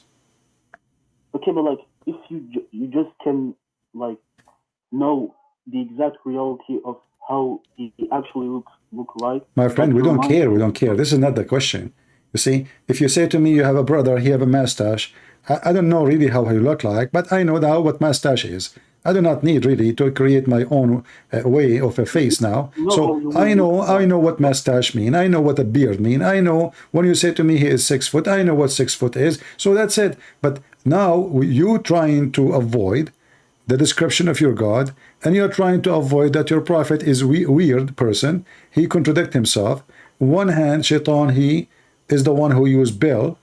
In the other hand, angel is the one who used Bill. In one hand, angels cannot and will never accompany and will never come to a person. He have a bell with him because of the sound of the bell. In the other hand, Muhammad received revelation in the sound of a bell. In one hand, Allah is almighty. In the other hand, Allah cannot enter a house or send his messengers, his soldiers, his army because there's a puppy. In one hand, nobody can change his destiny. And if Allah decides for you to die, you die. But Moses can change the date of death by beating the angel.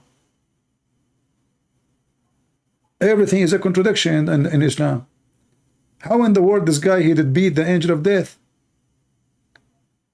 When the Quran says that everything is ajal, so every person he have a destiny for how long he will live.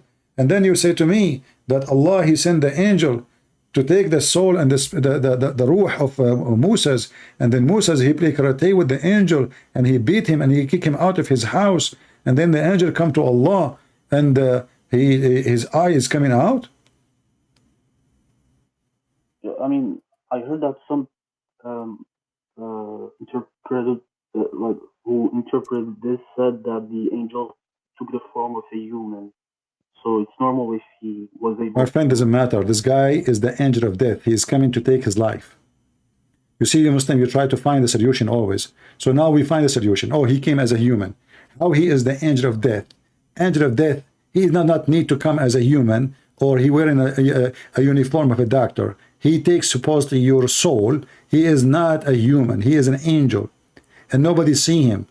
And how he now he have a physical body. And how in the world his eye is coming out? Is that a true story, or this is Muhammad making a Bruce Lee movie?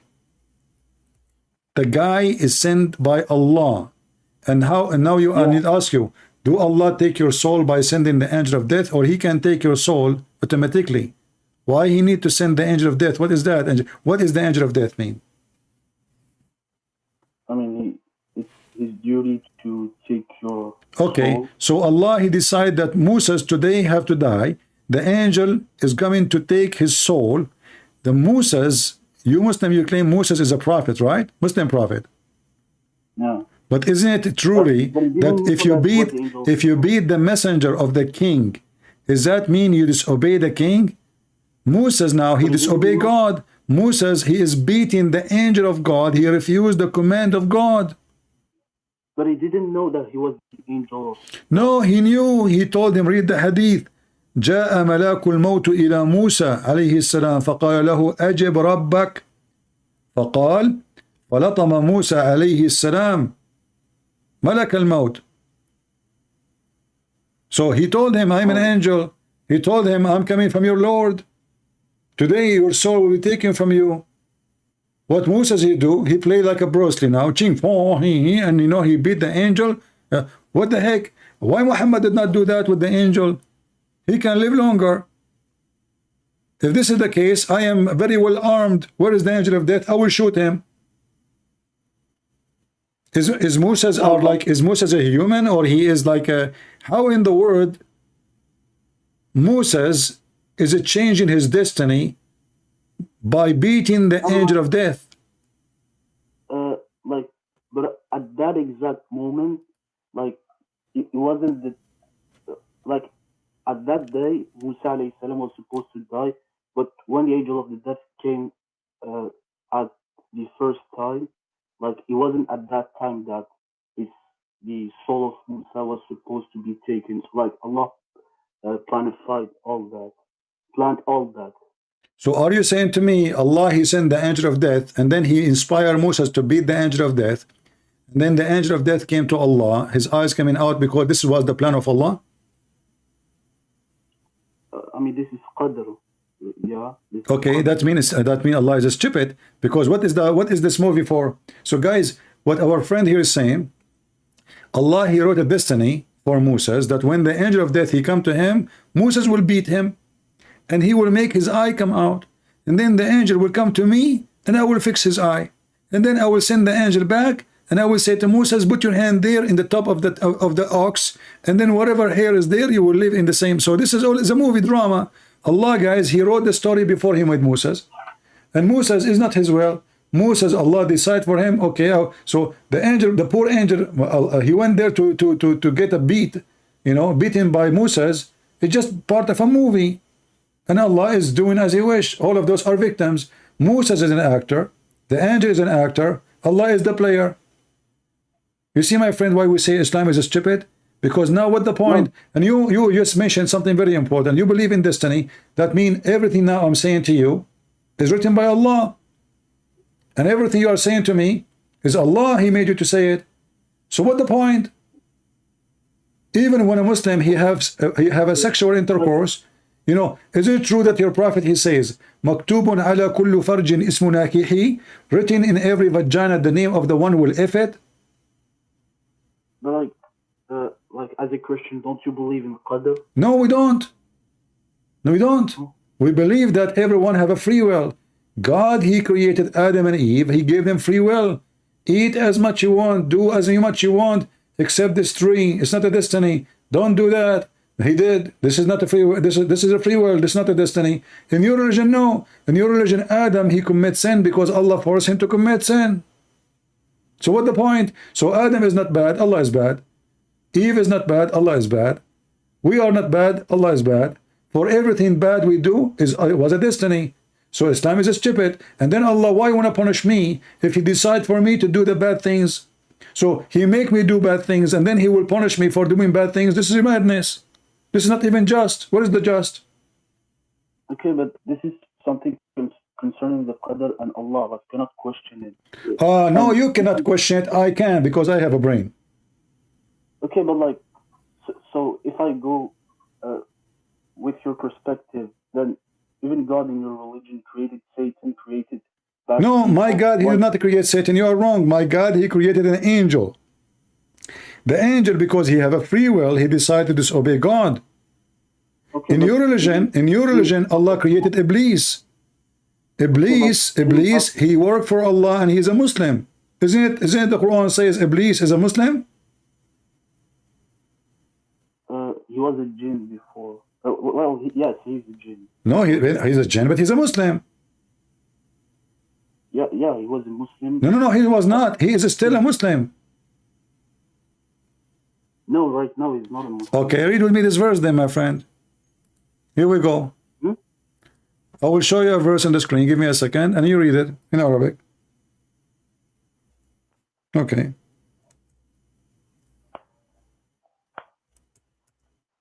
How Shaitan is not a Muslim. Chapter 15, verse number 39. Read it for me in Arabic.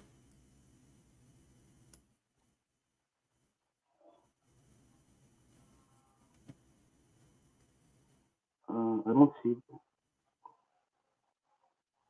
قال ربي بما أغويتني. Right? You see it? Yeah, I see. Okay. Who is speaking? Shaitan. What he call Allah? My God.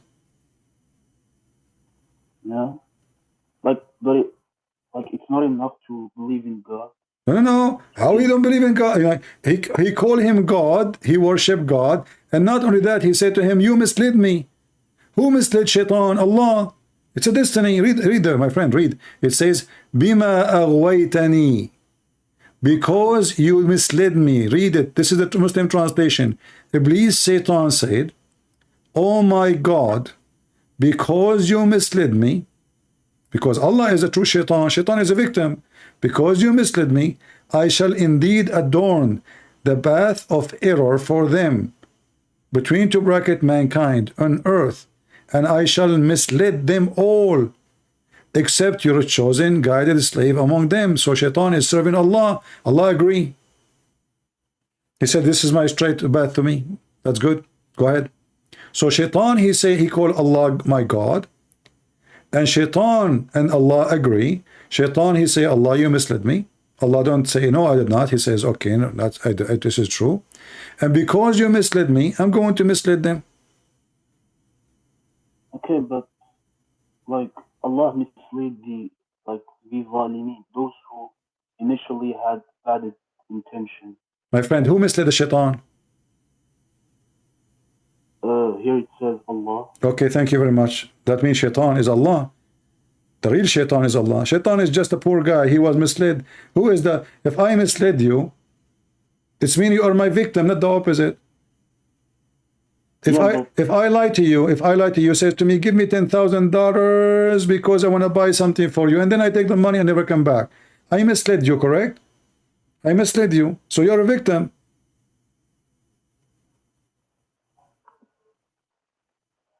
So Shaitan in Islam is a victim of Allah. The real Shaitan is Allah. Iblis is a poor guy. He is still believing Allah, even though after he misled him, because he have no choice. He believe in Allah. He worship Allah. And he said to Allah, okay, as this is what you wish, you misled me, I will mislead them. Allah, he says, good for you. Go ahead. And they made an agreement. I will mislead only those who they are not chosen by you. Which is very stupid, because how you can mislead someone? He is already misled, because the one is chosen by you already. It says, except illa ibadaka minhum al-mukhlisin, except your slave among them.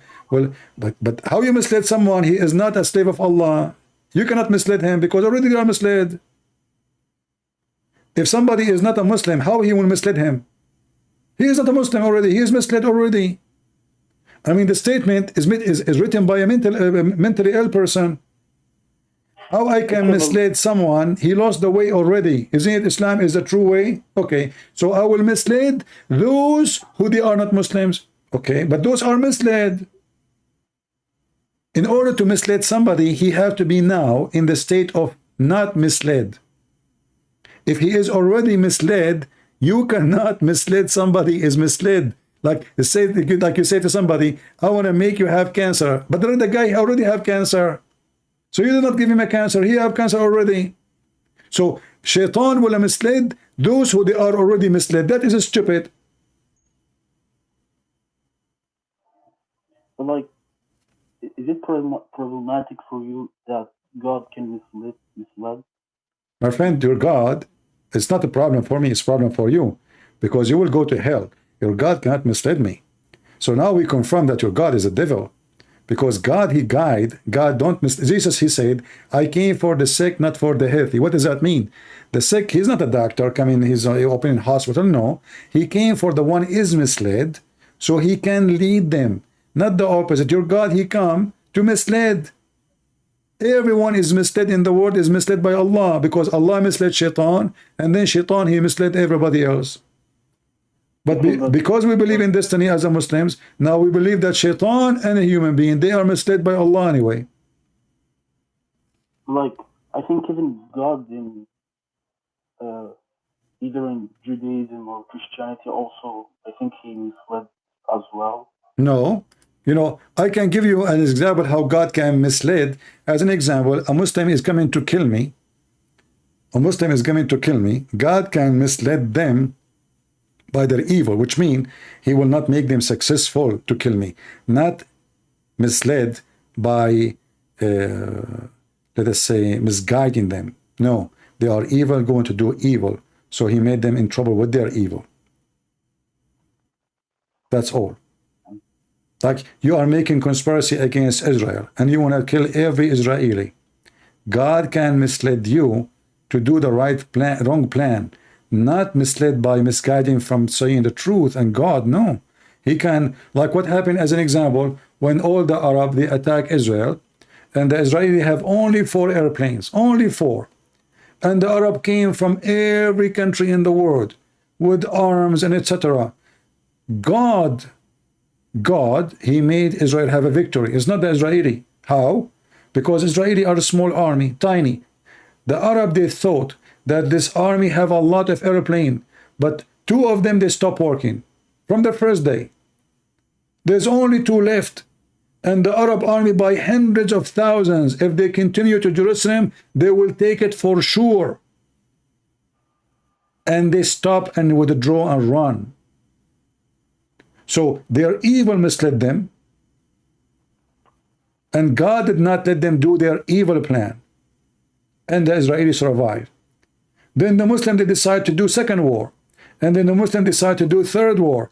And each time they come, God protect Israel, and the Muslims are defeated miserably to the point they lost Jerusalem and they lost a great part of land. Even the Egyptian, they lost the Sinai, and the Syrian, they lost the Golan Heights. So you came swarm like locusts from every direction. The Syrian, the Iraqi, the Moroccan, the Saudi, the Saddam Hussein, I mean from everybody. 100,000 soldiers from Egypt alone. And you've been defeated miserably, and you lost the land. Why? This is not an army power. This is God power. This is how God can mislead the evil ones. They want to do evil, and he decides to protect those people. And if God, he decides to protect them, not the evil of Muhammad, not the evil of Allah, not an evil in any world can make it happen. If God is with me, if the Lord is with me, no one can be against me. This is what the Bible says, my friend.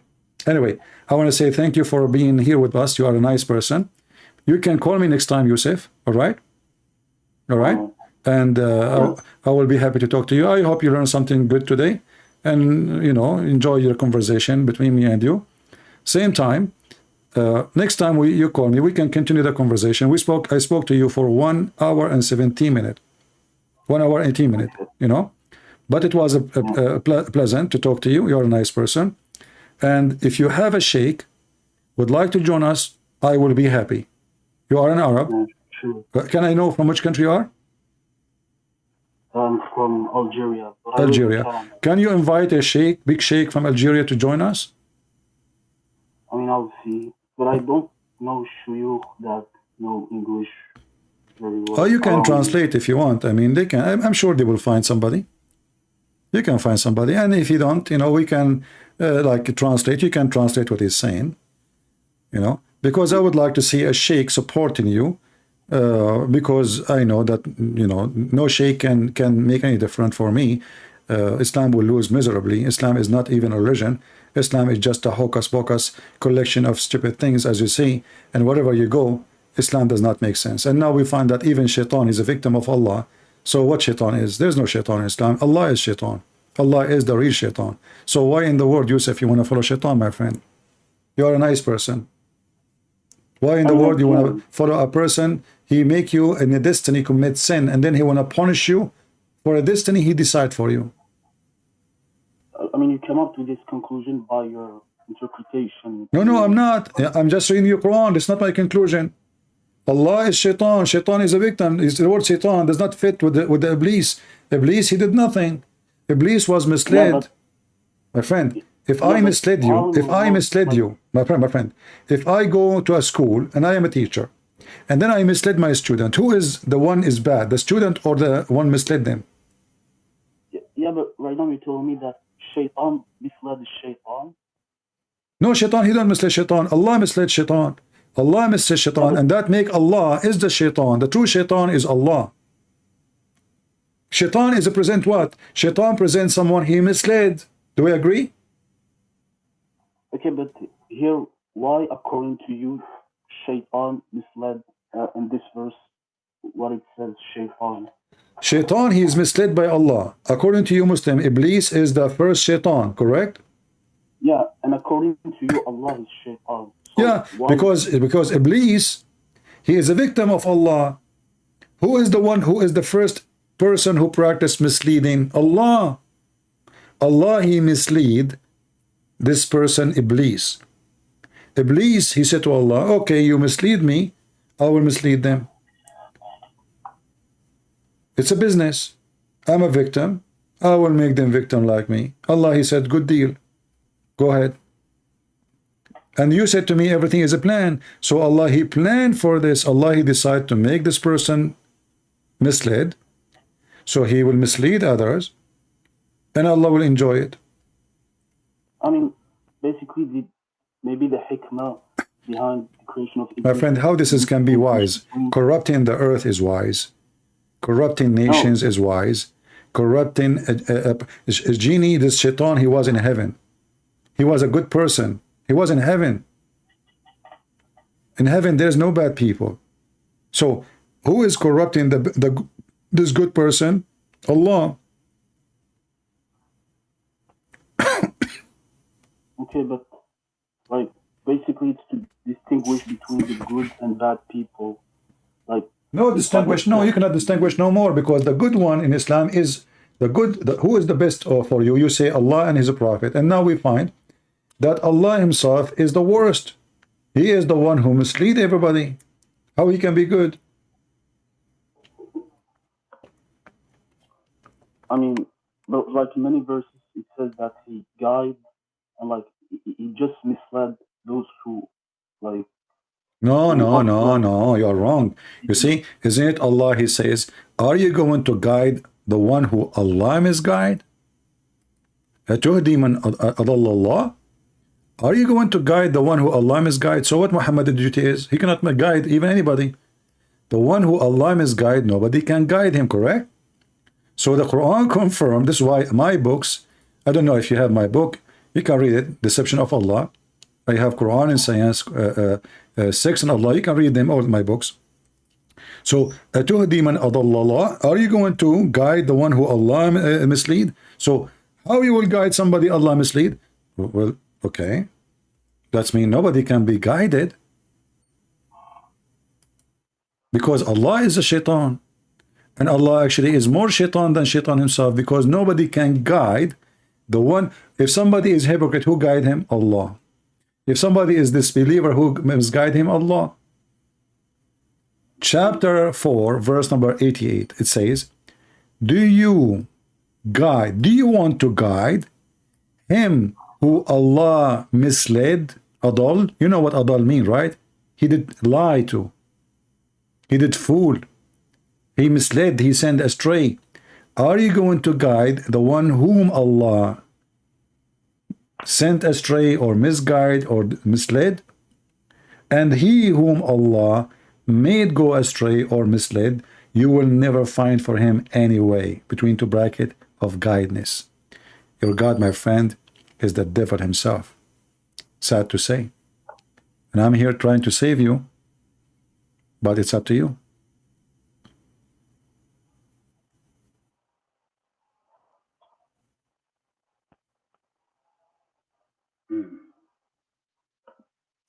What do you think? Do you like to leave Islam today, my friend? I'm still not convinced. Sorry. Okay. Yeah, like. So you want to worship the devil? You want to see? You know, it says in front of you. Do you want to guide him who Allah misguide? You know, Jesus said, "I came for the sick, not for the healthy. If the one is healthy, is healthy." Yeah, but like, even in the Bible, God misled. So. No, my friend, you are wrong. No, you're wrong. This is only, I just told you how God, he misled. God, he, as an example, you are evil, and you want to do evil. God, he will unleash all the evil on you. As an example, like right now there's nations who they are promoting homosexuality and whatever, you know, all those things. So God will take his protection from you. That's how the misled work. He don't mislead them, they are already misled. So you don't want God, you go extreme with your misguidedness, with your filth, then God will take his protection from you. Me, myself, I believe that Islam itself is like a rabies, is like a disease. So when a nation want to go against God, God will send the rabies on them. He will use Islam. How he will use it? He did not create Islam, no. He will take his protection from this nation. And then this nation will collapse. So Islam itself is a curse. God, he cursed the Arab. Why? Because they are very much fooled. They worship idols, they rejected him, they refused him, they fought his people. Same for other nations. Any nations go against the people of God, God will unleash all the evil of the world on them by doing what? Doing nothing except taking his protection. You don't want me? No problem. Your walls are not protected. Your windows are open, and I am not there for you. Deal with it. And then you will find yourself fighting all the evil source in the world. This is how God in the Bible works. In your religion is the opposite. Your God, he is inside your house to mislead you, not to guide you. Your God, he sent Shaitan even to target his prophets. Every Shaitan is appointed by Allah. Is that correct? I mean, I'm not sure what you mean, but like Shaitan can be used as a test. No. Shaitan is an employee for Allah. What test? Test? I mean, do we need to be tested every day? I mean, we are. That's it. We have all kind of temptation around us. We do not need Mr. Shaitan. We do not need him. We can be tested by money. We can be tested by sex. We can be tested by power. We do not need Shaitan to test us. There's tests around us every day. But Shaitan in the Quran is appointed by Allah. Is that correct? I'm not sure what you mean by appointed. Isn't it Allah says that Allah وَكَذَلِكَ جَعَلْنَا لِكُلِّ نَبِيٍّ عَدُوًّا شَيَاطِينُ الْإِنسِ وَالْجِنِّ. We made for every prophet enemies from shaitans and from mankind. Who is the one who appointed them? Allah. So even if somebody is against your prophet, is appointed by Allah. Even if Shaitan is against your prophet, is appointed by Allah. So who is the real Shaitan? Who is the head of the Shaitan? Allah. Allah, he is a command. He is the command of Satans in the world. He have a command room. He say, hey, Shaitan number 17, you go to Christian Prince. Shaitan number 18, you go to Yusuf. Shaitan number 20, you go to etc. Allah is the one who appoints Shaitan. Shaitan is not appointing himself. He's not doing voluntarily. Shaitan is sent by Allah. He worked for Allah. Okay, look, let me explain. Basically, how I believe is that the shayateen, are in earth, as I said, as ibtila, or to distinguish the believer from a non-believer, and also, so in this case, why Allah... My friend, doesn't matter. You see, you're not listening. Yusuf. Yeah, Yusuf. Ya Khoy. Isma. It doesn't matter. It's a test or not. Still, Shaitan is a victim. Shaitan, he have no choice. Allah sent him. It says in front of you, Allah, he appointed Shaitan. Allah, he sent Shaitan to you. Look, why you want to do that? You say to me, this is a test. Well, don't Allah, you just told me it's a destiny. So what test? It's a destiny. Everything you do is already pre-written. There's no test. It's already known by Allah. No. There's the difference between known and destiny. Destiny is not about being known. As an example, when somebody commits sin by having sex, is he making a free decision or it's a destiny, my friend? I mean, it's his free will according to... No, that's false. There is no way in Islam it says that. Read with me. This is Sahih Muslim. It says, verily Allah has fixed the very portion of adultery which a man will indulge in, and which he of necessity must commit. It's a necessity. The adultery of the eye, the lust of look, etc., blah blah blah blah, and the intercourse will confirm. But it's what? It's a desire made by Allah and destiny of action in a very portion, which means when you look, Allah He wrote it for you. When you touch, Allah He wrote it for you. When you have intercourse, it is written by Allah. It's not your choice. Yeah, it's written, but it's still a free will. No, how it's free will? It says the very portion. Okay, let me ask you. Even though I lost my voice. When Adam committed sin, did Adam commit sin in the heaven by his will, or it was a destiny? Both. It can't be both. Either it's my will, or it's either it's the will of me or the will of God. Yeah, look, basically there are three types of Muslims. There are the Qadariyah. No, don't tell me three Muslims. I don't care about three Muslims. There's no three Muslims. There's Islam only. I don't believe in this garbage. So tell me, when Adam he did, is your prophet, he's one of the three too? Your prophet is your prophet. So your prophet described the sin of Adam. Adam did not choose to commit sin. Moses, he said to Adam, he said to Moses, sorry, Moses says to Adam, because of you, Adam, we are out of heaven. Moses says to him, answering, Adam said to him, do you blame me for something Allah He wrote for me in my destiny 40 years before my creation? So what Moses is saying, you know what? Because of you, we are out of heaven. What Adam saying back? How you blame me? Are you stupid or what? Don't you know that this was a destiny? So what it says clearly that you cannot blame Adam for his sin, for the sin was nothing but the plan of Allah. It was a destiny. And your prophet said that Adam he overcome Adam, and he repeat that 3 times. So Adam overcome Moses by his argument. What is the argument? Can you blame me for something written in my destiny 40 years before my creation? So, you know, when Muslims do not even understand what we are talking about, because nobody want to read, nobody want to study, nobody want to go deep in what he's saying. It's a destiny. It is not a choice of Adam. And Adam saying to him, you, Moses, you say that you are the one who Allah spoke to him. You blame me for what Allah wrote for me, which I have to commit.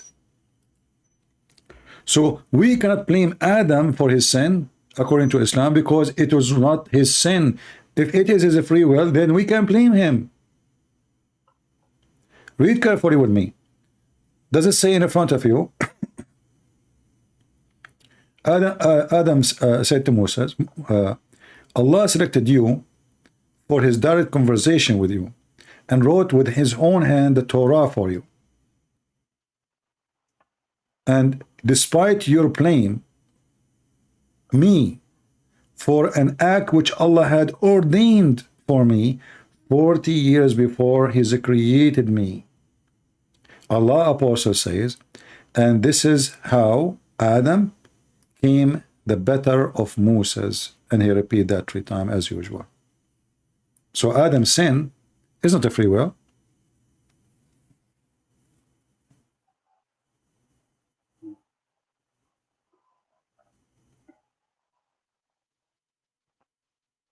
And your sin is not a free will. What goes for Adam goes for you.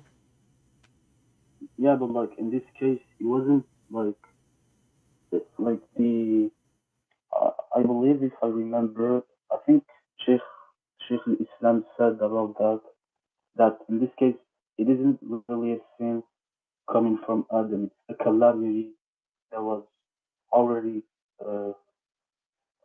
like Destiny. installed by. Okay, but this is evil. This is stupid. So why Allah kicked him out from heaven? And why Musa's a Muslim prophet, yet he don't understand how Muslims they say Musa is a prophet, yet he don't understand what Adam is saying. Why Musa is accusing Adam? Look like Musa is a Christian person, because this is what the Christian believe. The Christian believe because of sin of Adam. This is what original sin. Because of Adam's sin, free will, by free will, he was kicked out, and we are his children, so we are out. We are born out. So this is what the Christian believe. So Musa cannot be Muslim. For Musa, and this is after death, Musa and Adam are debating in heaven. So Musa, he spent his life as a Muslim according to Muslims, and yet he don't understand that this is destiny. Adam teaching Musa's. Allah never taught Musa's.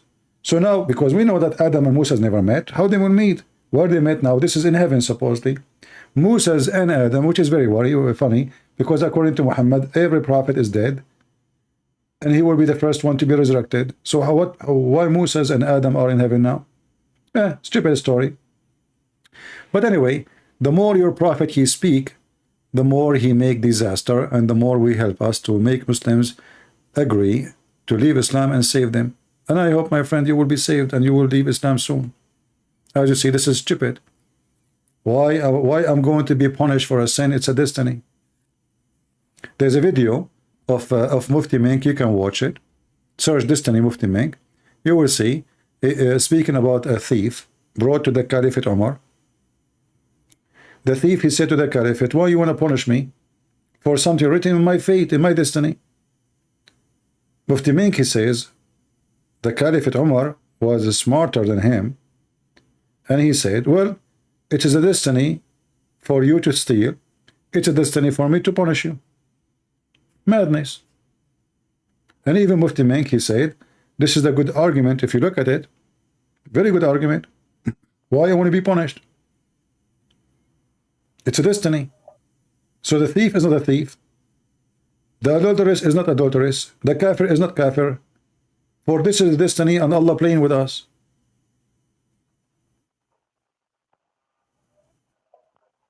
Okay. But again, as I said, like, you didn't let me explain the Okay, my friend, you can explain to me next time we go live, because it's getting very late for me. It's almost 12 p.m. So I'm here for many hours, and my throat is really hurting. So I'm happy to talk to you, my friend. You can call me next time. Anytime I go live, feel free to text me and I will call you. All right? Not sure. All right. Take care. Yusuf. Good night. Bye-bye. Maybe we have another Muslim. Okay, let's take this Muslim for maybe 15 minutes. It's getting late here.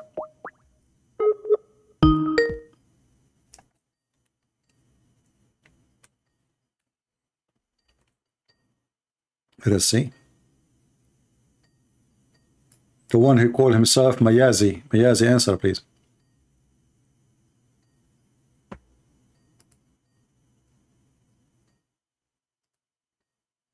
Mayazi, we are calling you.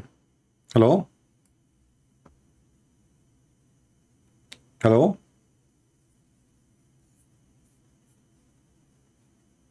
Hello? Are you going to talk or no?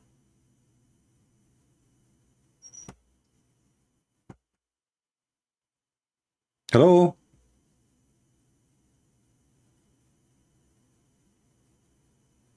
Yes, I hear you. Go ahead. Hello. I hear you. Go ahead.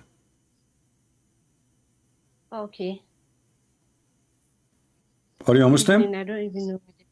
Are you a Muslim? Yeah. All right. What do you want to say to us? I'm Muslim. Okay. Muslim, born Muslim. All right. Chose to be a Muslim because Islam makes sense to me. Okay, let us talk about what makes sense then. What makes sense for you? What the word sense mean? Yeah, because when you say something, the concept of God is just one. You need not, it's basic. Three doesn't equals to one because it's basic. Basic, It's okay. basic that So your three God is one what? doesn't Your God is one what? one God. Okay, The creator if there is of one heaven God, and that earth. means there is two God or one God. You said he's one God. So why he is one if there is only him? That means there is no need for the word one. It's not three. If I say one equals to car, one if I say because one car, you don't need. okay, okay. I want to show you a verse. I want you to help me because I'm not smart like you. And as long as you understand sense and what makes sense, so you will help me what makes sense here. Allah, he said, if I would like to take a wife or a partner, I will take the partner from ourself. If Allah is one, how Allah will marry a woman from ourself? If there is women from his kind? You say?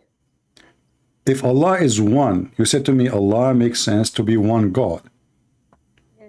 Okay, so how Allah, he says, if I intended to take up a woman, a wife, to make me have a son, etc., we should surely have taken it from us.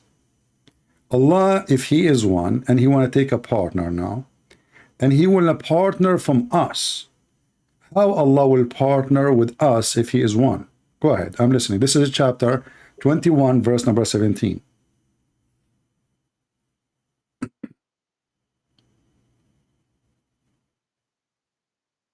I'm not on YouTube, so can you read it? You can search in your phone, chapter 21, verse 17. I just did read for you. I just did. It says, had we intended to take a pastime, i.e., a wife or a son, etc., we could surely have taken it from us. Let me check the verse.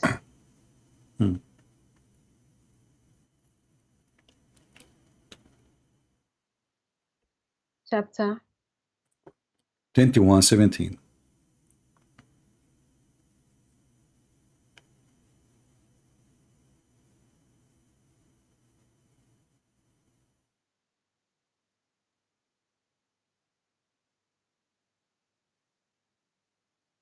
It doesn't say here about a partner.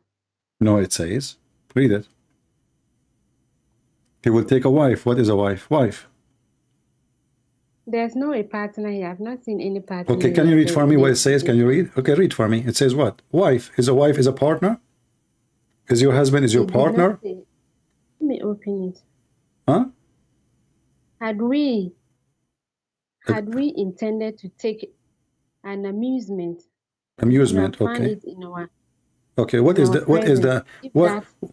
amusement he will take? He will take it from us. amusement it doesn't mean wife. Doesn't mean wife. So why you Muslims say it's wife? But you are Arabic speaker, so you should know best. If it's not wife, I know, no, I know. This is why it says wife. The word lahu in Arabic. Listen, the word lahu is not amusement. This is stupid translator. Lahu in Arabic is a word mean women. Women who is lousy, a hooker. Woman is not a nisa. No, the word lahu. No, nisa is different word. You are ignorant in Arabic. I can show you. Okay, listen. I know, but we don't want to waste our time. We don't want to waste our time. The translation in front of me is made by Muhammad Hilali and Muhammad Khan. Why Muhammad Hilali and Muhammad Khan saying wife, etc.? If it is not women. The translators. Okay. They translate what they want. It doesn't mean that that is what the Quran no problem. says. What about we go to the scholars? The scholars say women too. The scholars, they say, no, see, listen, don't waste my time. Are you a kid? Are you a kid? Are you going to start arguing now like you are the scholar and the scholar are stupid, they don't know Arabic, and you are the one who can correct them? If you want to do that, don't waste my time, please. So when the scholars, they say, no, I'm asking you, why the scholars, why Ibn Kathir, Al-Qurtubi, Al-Jalalain, etc., they say it's a woman, and why they would do that? Give me a reason, go ahead. So do I have to follow the scholars or follow the Quran? We are following the Quran. The Quran say women. The word lahu, I just told you. I'm not seeing any women here. No, you don't know because you are an ignorant. You don't speak Arabic. The word lahu is the language of the Arab for women who will have fun with. It doesn't say woman here. It's not up to you. This is Arabic. You are reading. Reading a stupid translator. He himself is not even an Arab. Okay, give me the name of the translator.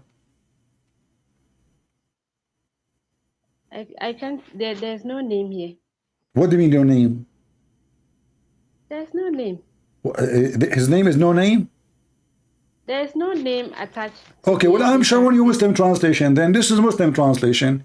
And I can show you Al-Qurtubi. I can show you Al-Jalalain. I can show you Ibn Kathir. I can show you all the Arabic scholars, not somebody coming from Gambia. He don't speak to Arabic word. He will explain to me the Quran. So the Arab, in their language, the word lahu is for a lousy woman, not even a good woman. Lousy. You know what lousy mean? Lahu is a woman for fun, This is why the stupid who said to you, he said amusement. So Allah will abuse. If there's anything can amuse Allah, I mean, if he's God, how Allah can be amazed by anything?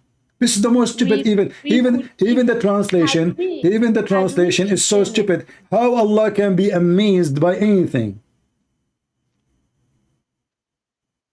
Had we intended to No, answer, don't change. You said it's amusement. Listen, focus with me. Now you don't want to take amusement no more. Focus with me. How Allah can be amused by anything? He's God. I can't question him. Huh? I can't question him.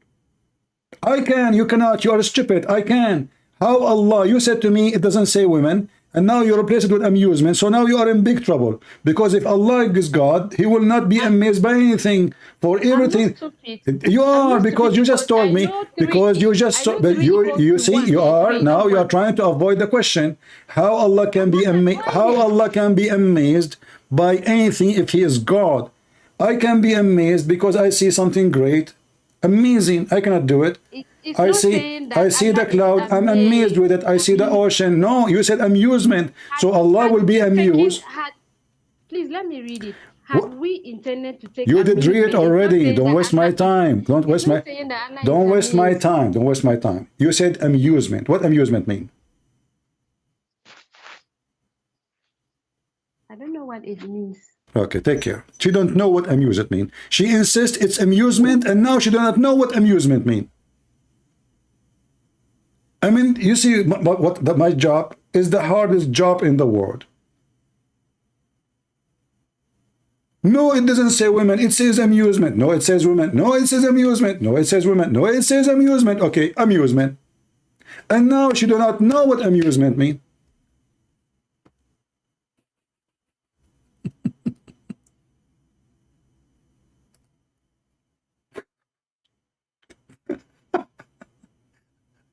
I will have a heart attack one day by the amazing stupidity. How Allah is going to be amazed if He is God? I will be amazed to see like first time an airplane flying, because this is upon my ability to comprehend. That's what. I will be amazed if I see a man walking in the water. I'm God. Nothing can be amazing for me. Nothing can be amusement, because I'm the creator of all those things. I made them already. They are not news for me.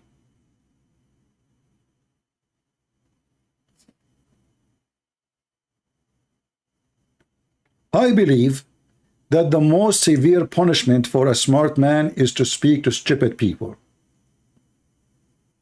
This is a death penalty. Like to put a person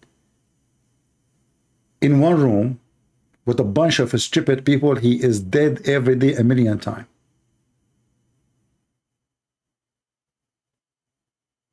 And the poor me, I have to deal with this stupidity every day. For hours after hours after hours.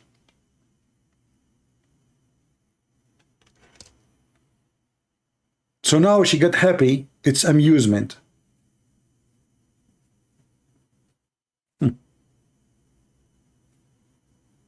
They try to fix it. They make it more blind. Duct tape. If you look at Allah right now, you can't even see his ass. It's full of duct tape. They duct tape his mouth. They duct tape his Quran.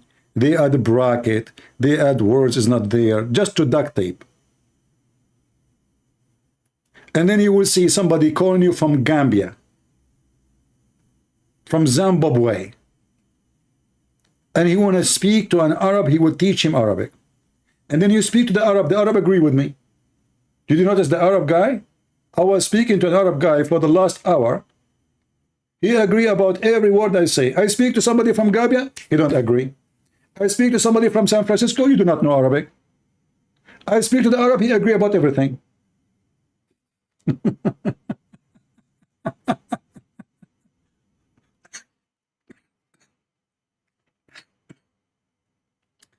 Sorry guys, my throat.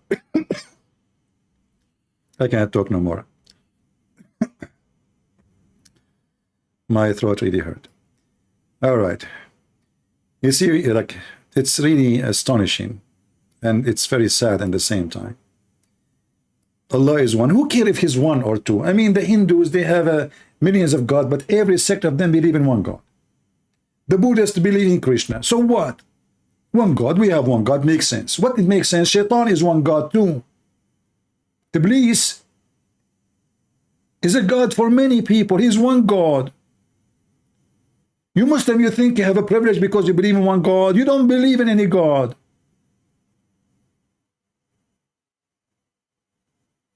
And I find it very insulting, somebody saying to me, Islam makes sense. Makes sense that if I believe in Allah, I will have 72 women like you opening their legs?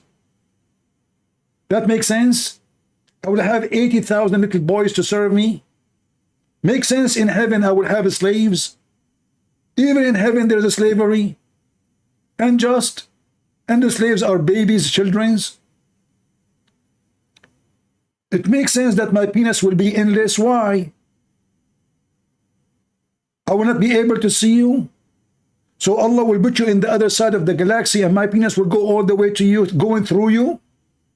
Islam makes sense. It makes sense that, Sulaiman, he have a flying carpet and he dies standing and nobody noticed him for a year. It makes sense that Shaitan, he F all the wives of Sulaiman because he took his ring. It makes sense that Sulaiman, he have a diving shaitans. I thought Shaitan is a shaitan. No, they work for Sulaiman. It makes sense that Sulaiman have a statues in his building, in his temple. It makes sense that his wife, she gave her ring, the ring of Sulaiman, to Shaitan when he was going to the bathroom. It makes sense that Sulaiman, after he lost his kingdom, he found his ring in the belly of the fish. A Muslim talking about what makes sense and what make no sense. It makes sense that Qur'an, he found the sun set in murky water. He found where the sun rise. And he built there a dam for between us and Gog and Magog. It makes sense, and we cannot find the dam, we cannot find Gog and Magog. It makes sense that Adam, he landed in Sri Lanka. It makes sense that Eve, she landed in Jeddah. It makes sense how they met. Maybe they use WhatsApp. A Muslim is speaking about what makes sense. It makes sense that you will have 70 years orgasm.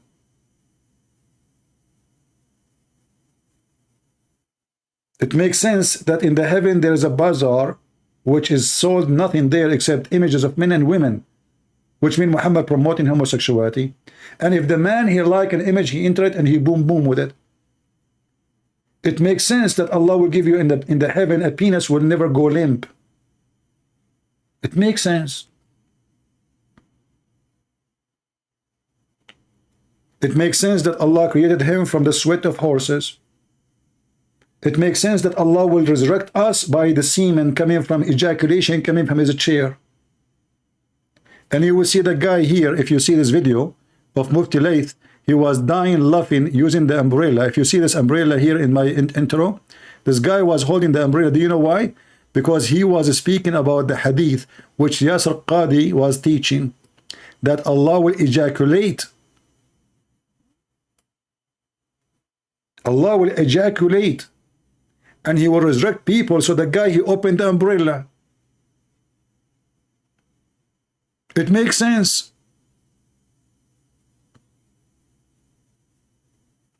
It makes sense that shaitan is sleeping in your nose. I mean, look who is talking about what makes sense, what does not make sense.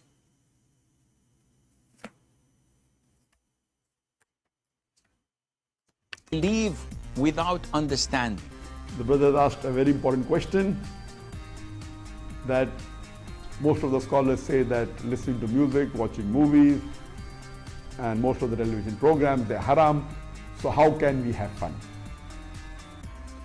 Let me tell you, brother, at the outset that having fun is permitted in Islam as long as the fun is halal fun. That the standard narrative has holes in it. The Prophet tells us because Satan or the devil sleeps over our nostrils. Those who oversleep and not pray Fajr on time, Satan urinates in their ears. I really do think Jesus was crucified. Shaitan, he urinate in their ears. It makes sense. Shaitan is sleeping in your nose. Shaitan, he round himself around your penis. Shaitan, he do your wife when you do intercourse with her if you don't say the prayer. Shaitan, he play with your anus if you go in the bathroom, if you enter with the right foot and you don't say the prayer. Shaitan, he go inside your wife vagina. Shaitan, he set fire in her pubic area. I mean, can you believe it? A Muslim, he call a TV, telling them what's happening to his wife. He opened the door slowly. He saw his wife touching herself. The sheikh, they said to him, and he said he saw fire in her pubic area. Fire! The sheikh, he said to him, brother, listen to me. You need to read Quran, brother. Your wife, she is sleeping with the genie. And that fire in her pubic area because he is made of fire. I mean, the woman, she is horny. The guy is not doing his job, obviously. The woman, she is touching herself. The Muslim gave him a solution. Read Quran. Play Quran in the house. Recite the chapter of the Kursi upside down. The woman is touching herself naked. The husband opened the door. The solution is what? Play Quran. Makes sense? And I want to know how in the world the fire started there. I mean, there's no lies in the story. He saw a fire in her pubic area, brother. How many of you saw a fire in your wife bushes? That's why you have to trim it, to avoid the fire. You know what? I want to go, but just let me show you this. Hold on.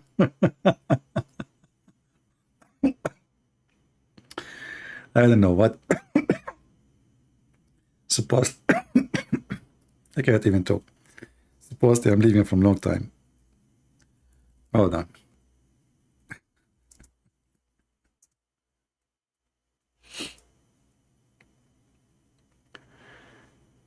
Oh boy.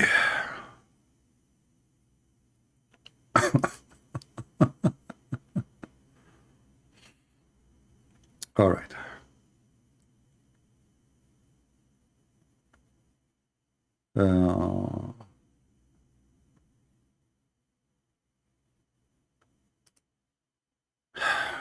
I'm trying to find this web page.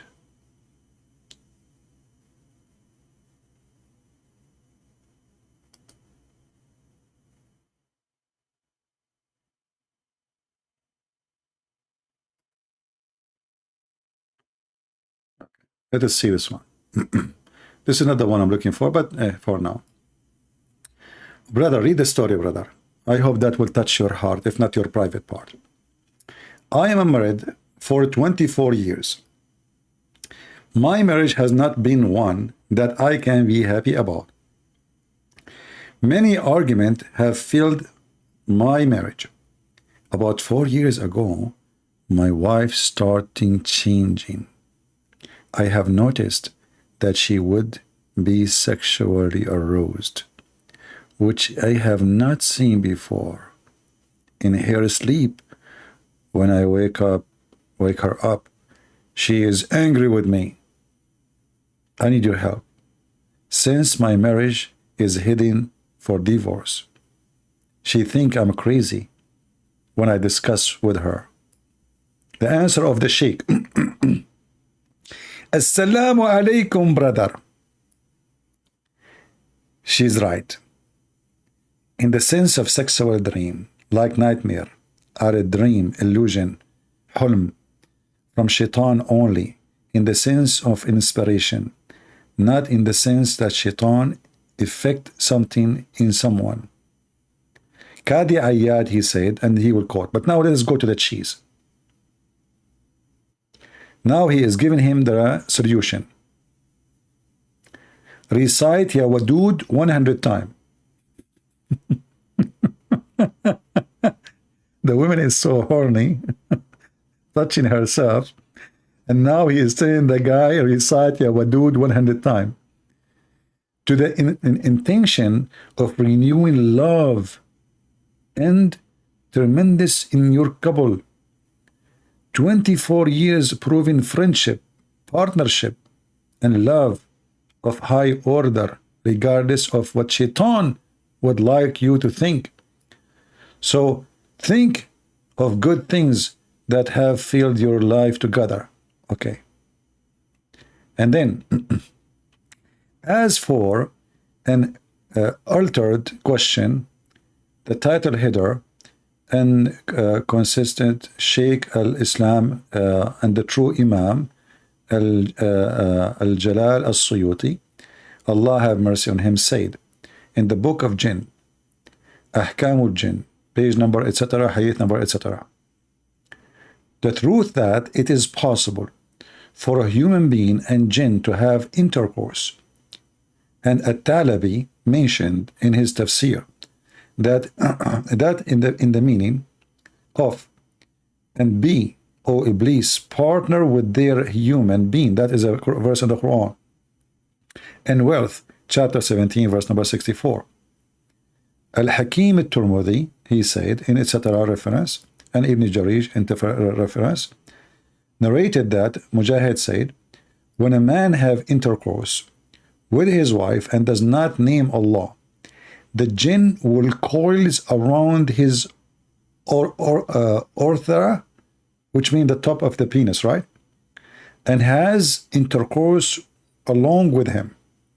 That is the meaning of saying of the Most High that they will talk partner with their kids. So shaitan, he will be doing with your wife if you don't say the prayer. And now the shaitan, he will be the one doing your wife because he's in the top of your penis. It's not you. And then the baby will be his son, not your son. Al-Baghawi in his tafsir said, Ibn Abbas, blah, blah, blah, blah, blah, or the Al-Mugharribun are the sons of jinn. Those are the homosexual. So a Muslim trying to find why there is homosexual. The answer is, this is because a person, he have sex with his wife, he did not say, Allahumma janni bi shaytana wa ma razaqtani, blah, blah, blah, blah. So the prayer in Arabic.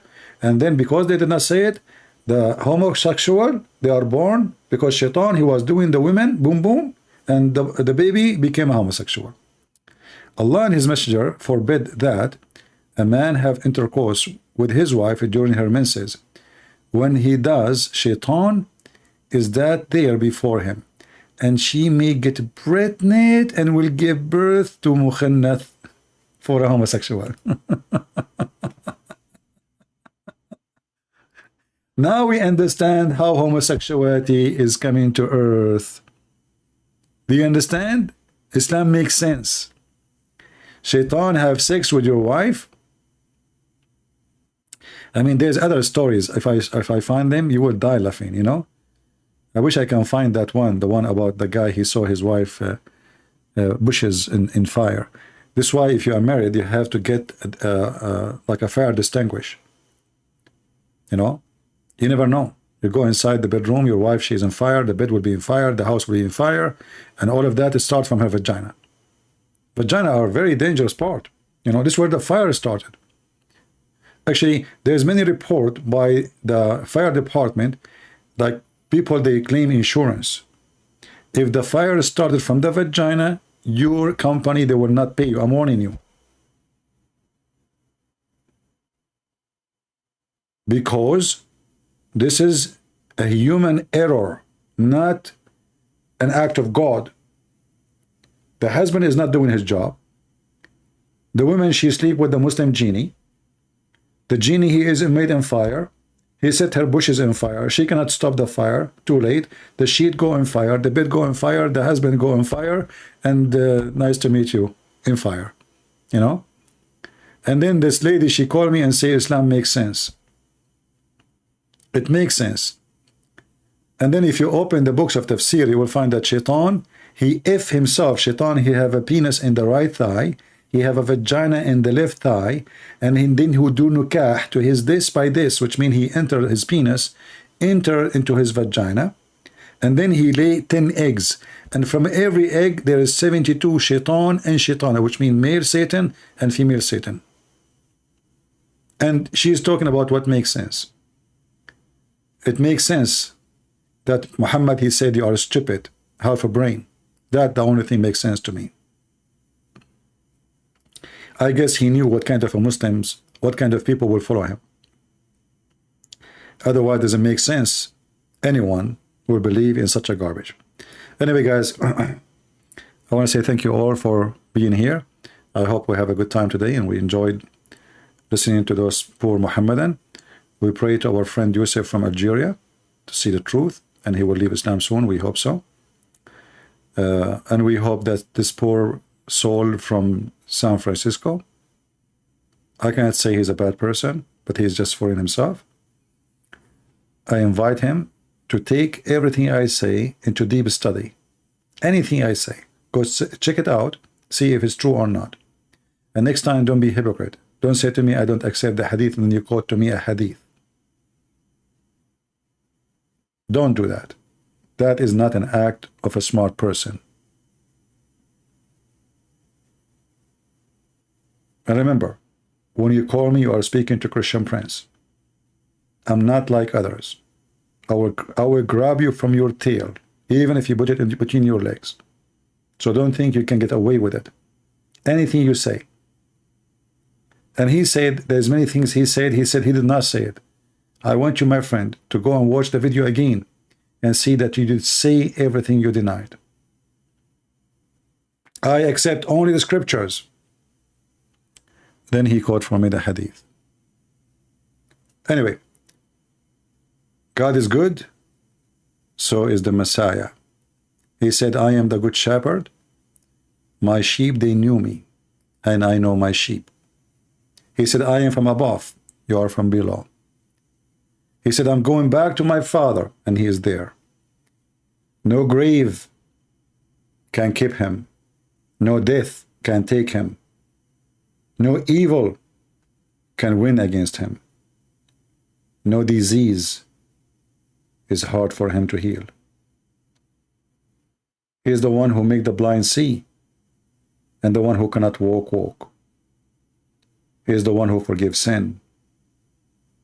He is the one who controls nature. He is the one who said, before Abraham I am. And Abraham, he saw my day. He is the one who said to the Jews, what you say about the Messiah? They said he is the son of David. He said, well, if he is a son of David, then why David call him God, Lord?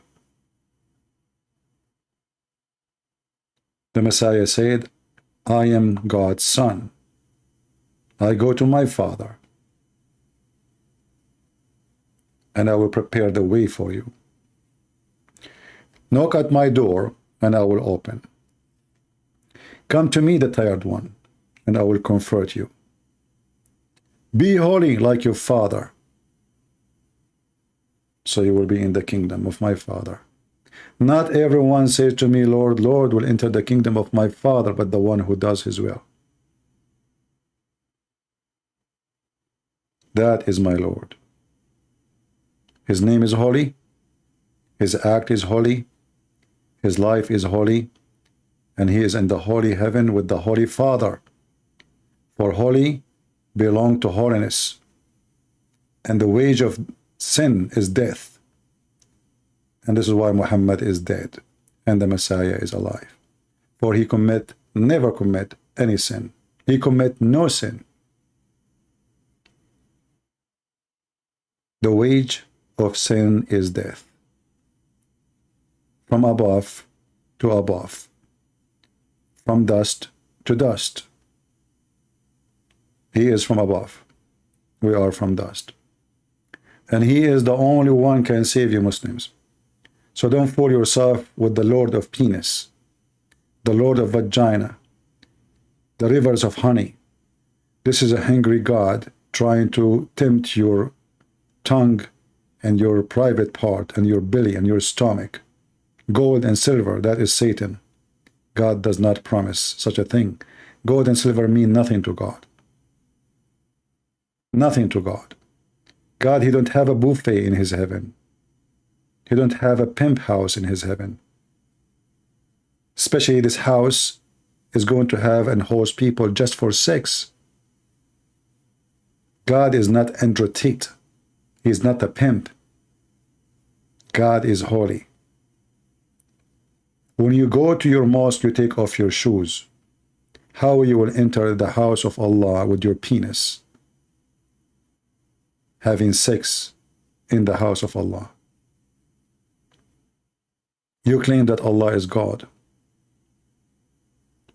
The Messiah, he kicked people from the skirt of the temple just for buying and selling, not because they are having sex. The skirt of the temple, this is not even God's kingdom. For buying and selling. He flipped their tables. He kicked them out. Dogs used to go inside the holy mosque of Allah, you call it holy, and they used to urinate, and not a zero Muslim, he do clean after them, not even Muhammad. Dogs. And then you claim that you are following a clean man who jump in water, have dead dogs and women blood from period. And he is full of lies. And then you don't want to believe in the Messiah.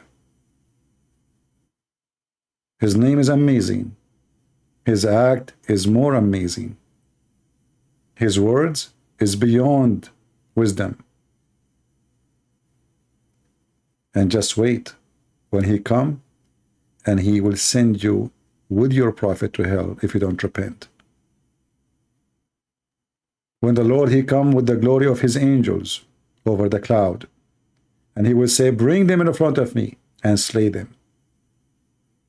But you will wish to be slain, because death is going to be your imaginary dream. It's going to be a wish you will never have. Justice will be accomplished. Even your silly prophet, he says that the Messiah will come, hakaman muqsitan, absolute just and justice. Nobody can do that except God. That is the Messiah. The Messiah is my Lord, and the devil is yours. See you soon.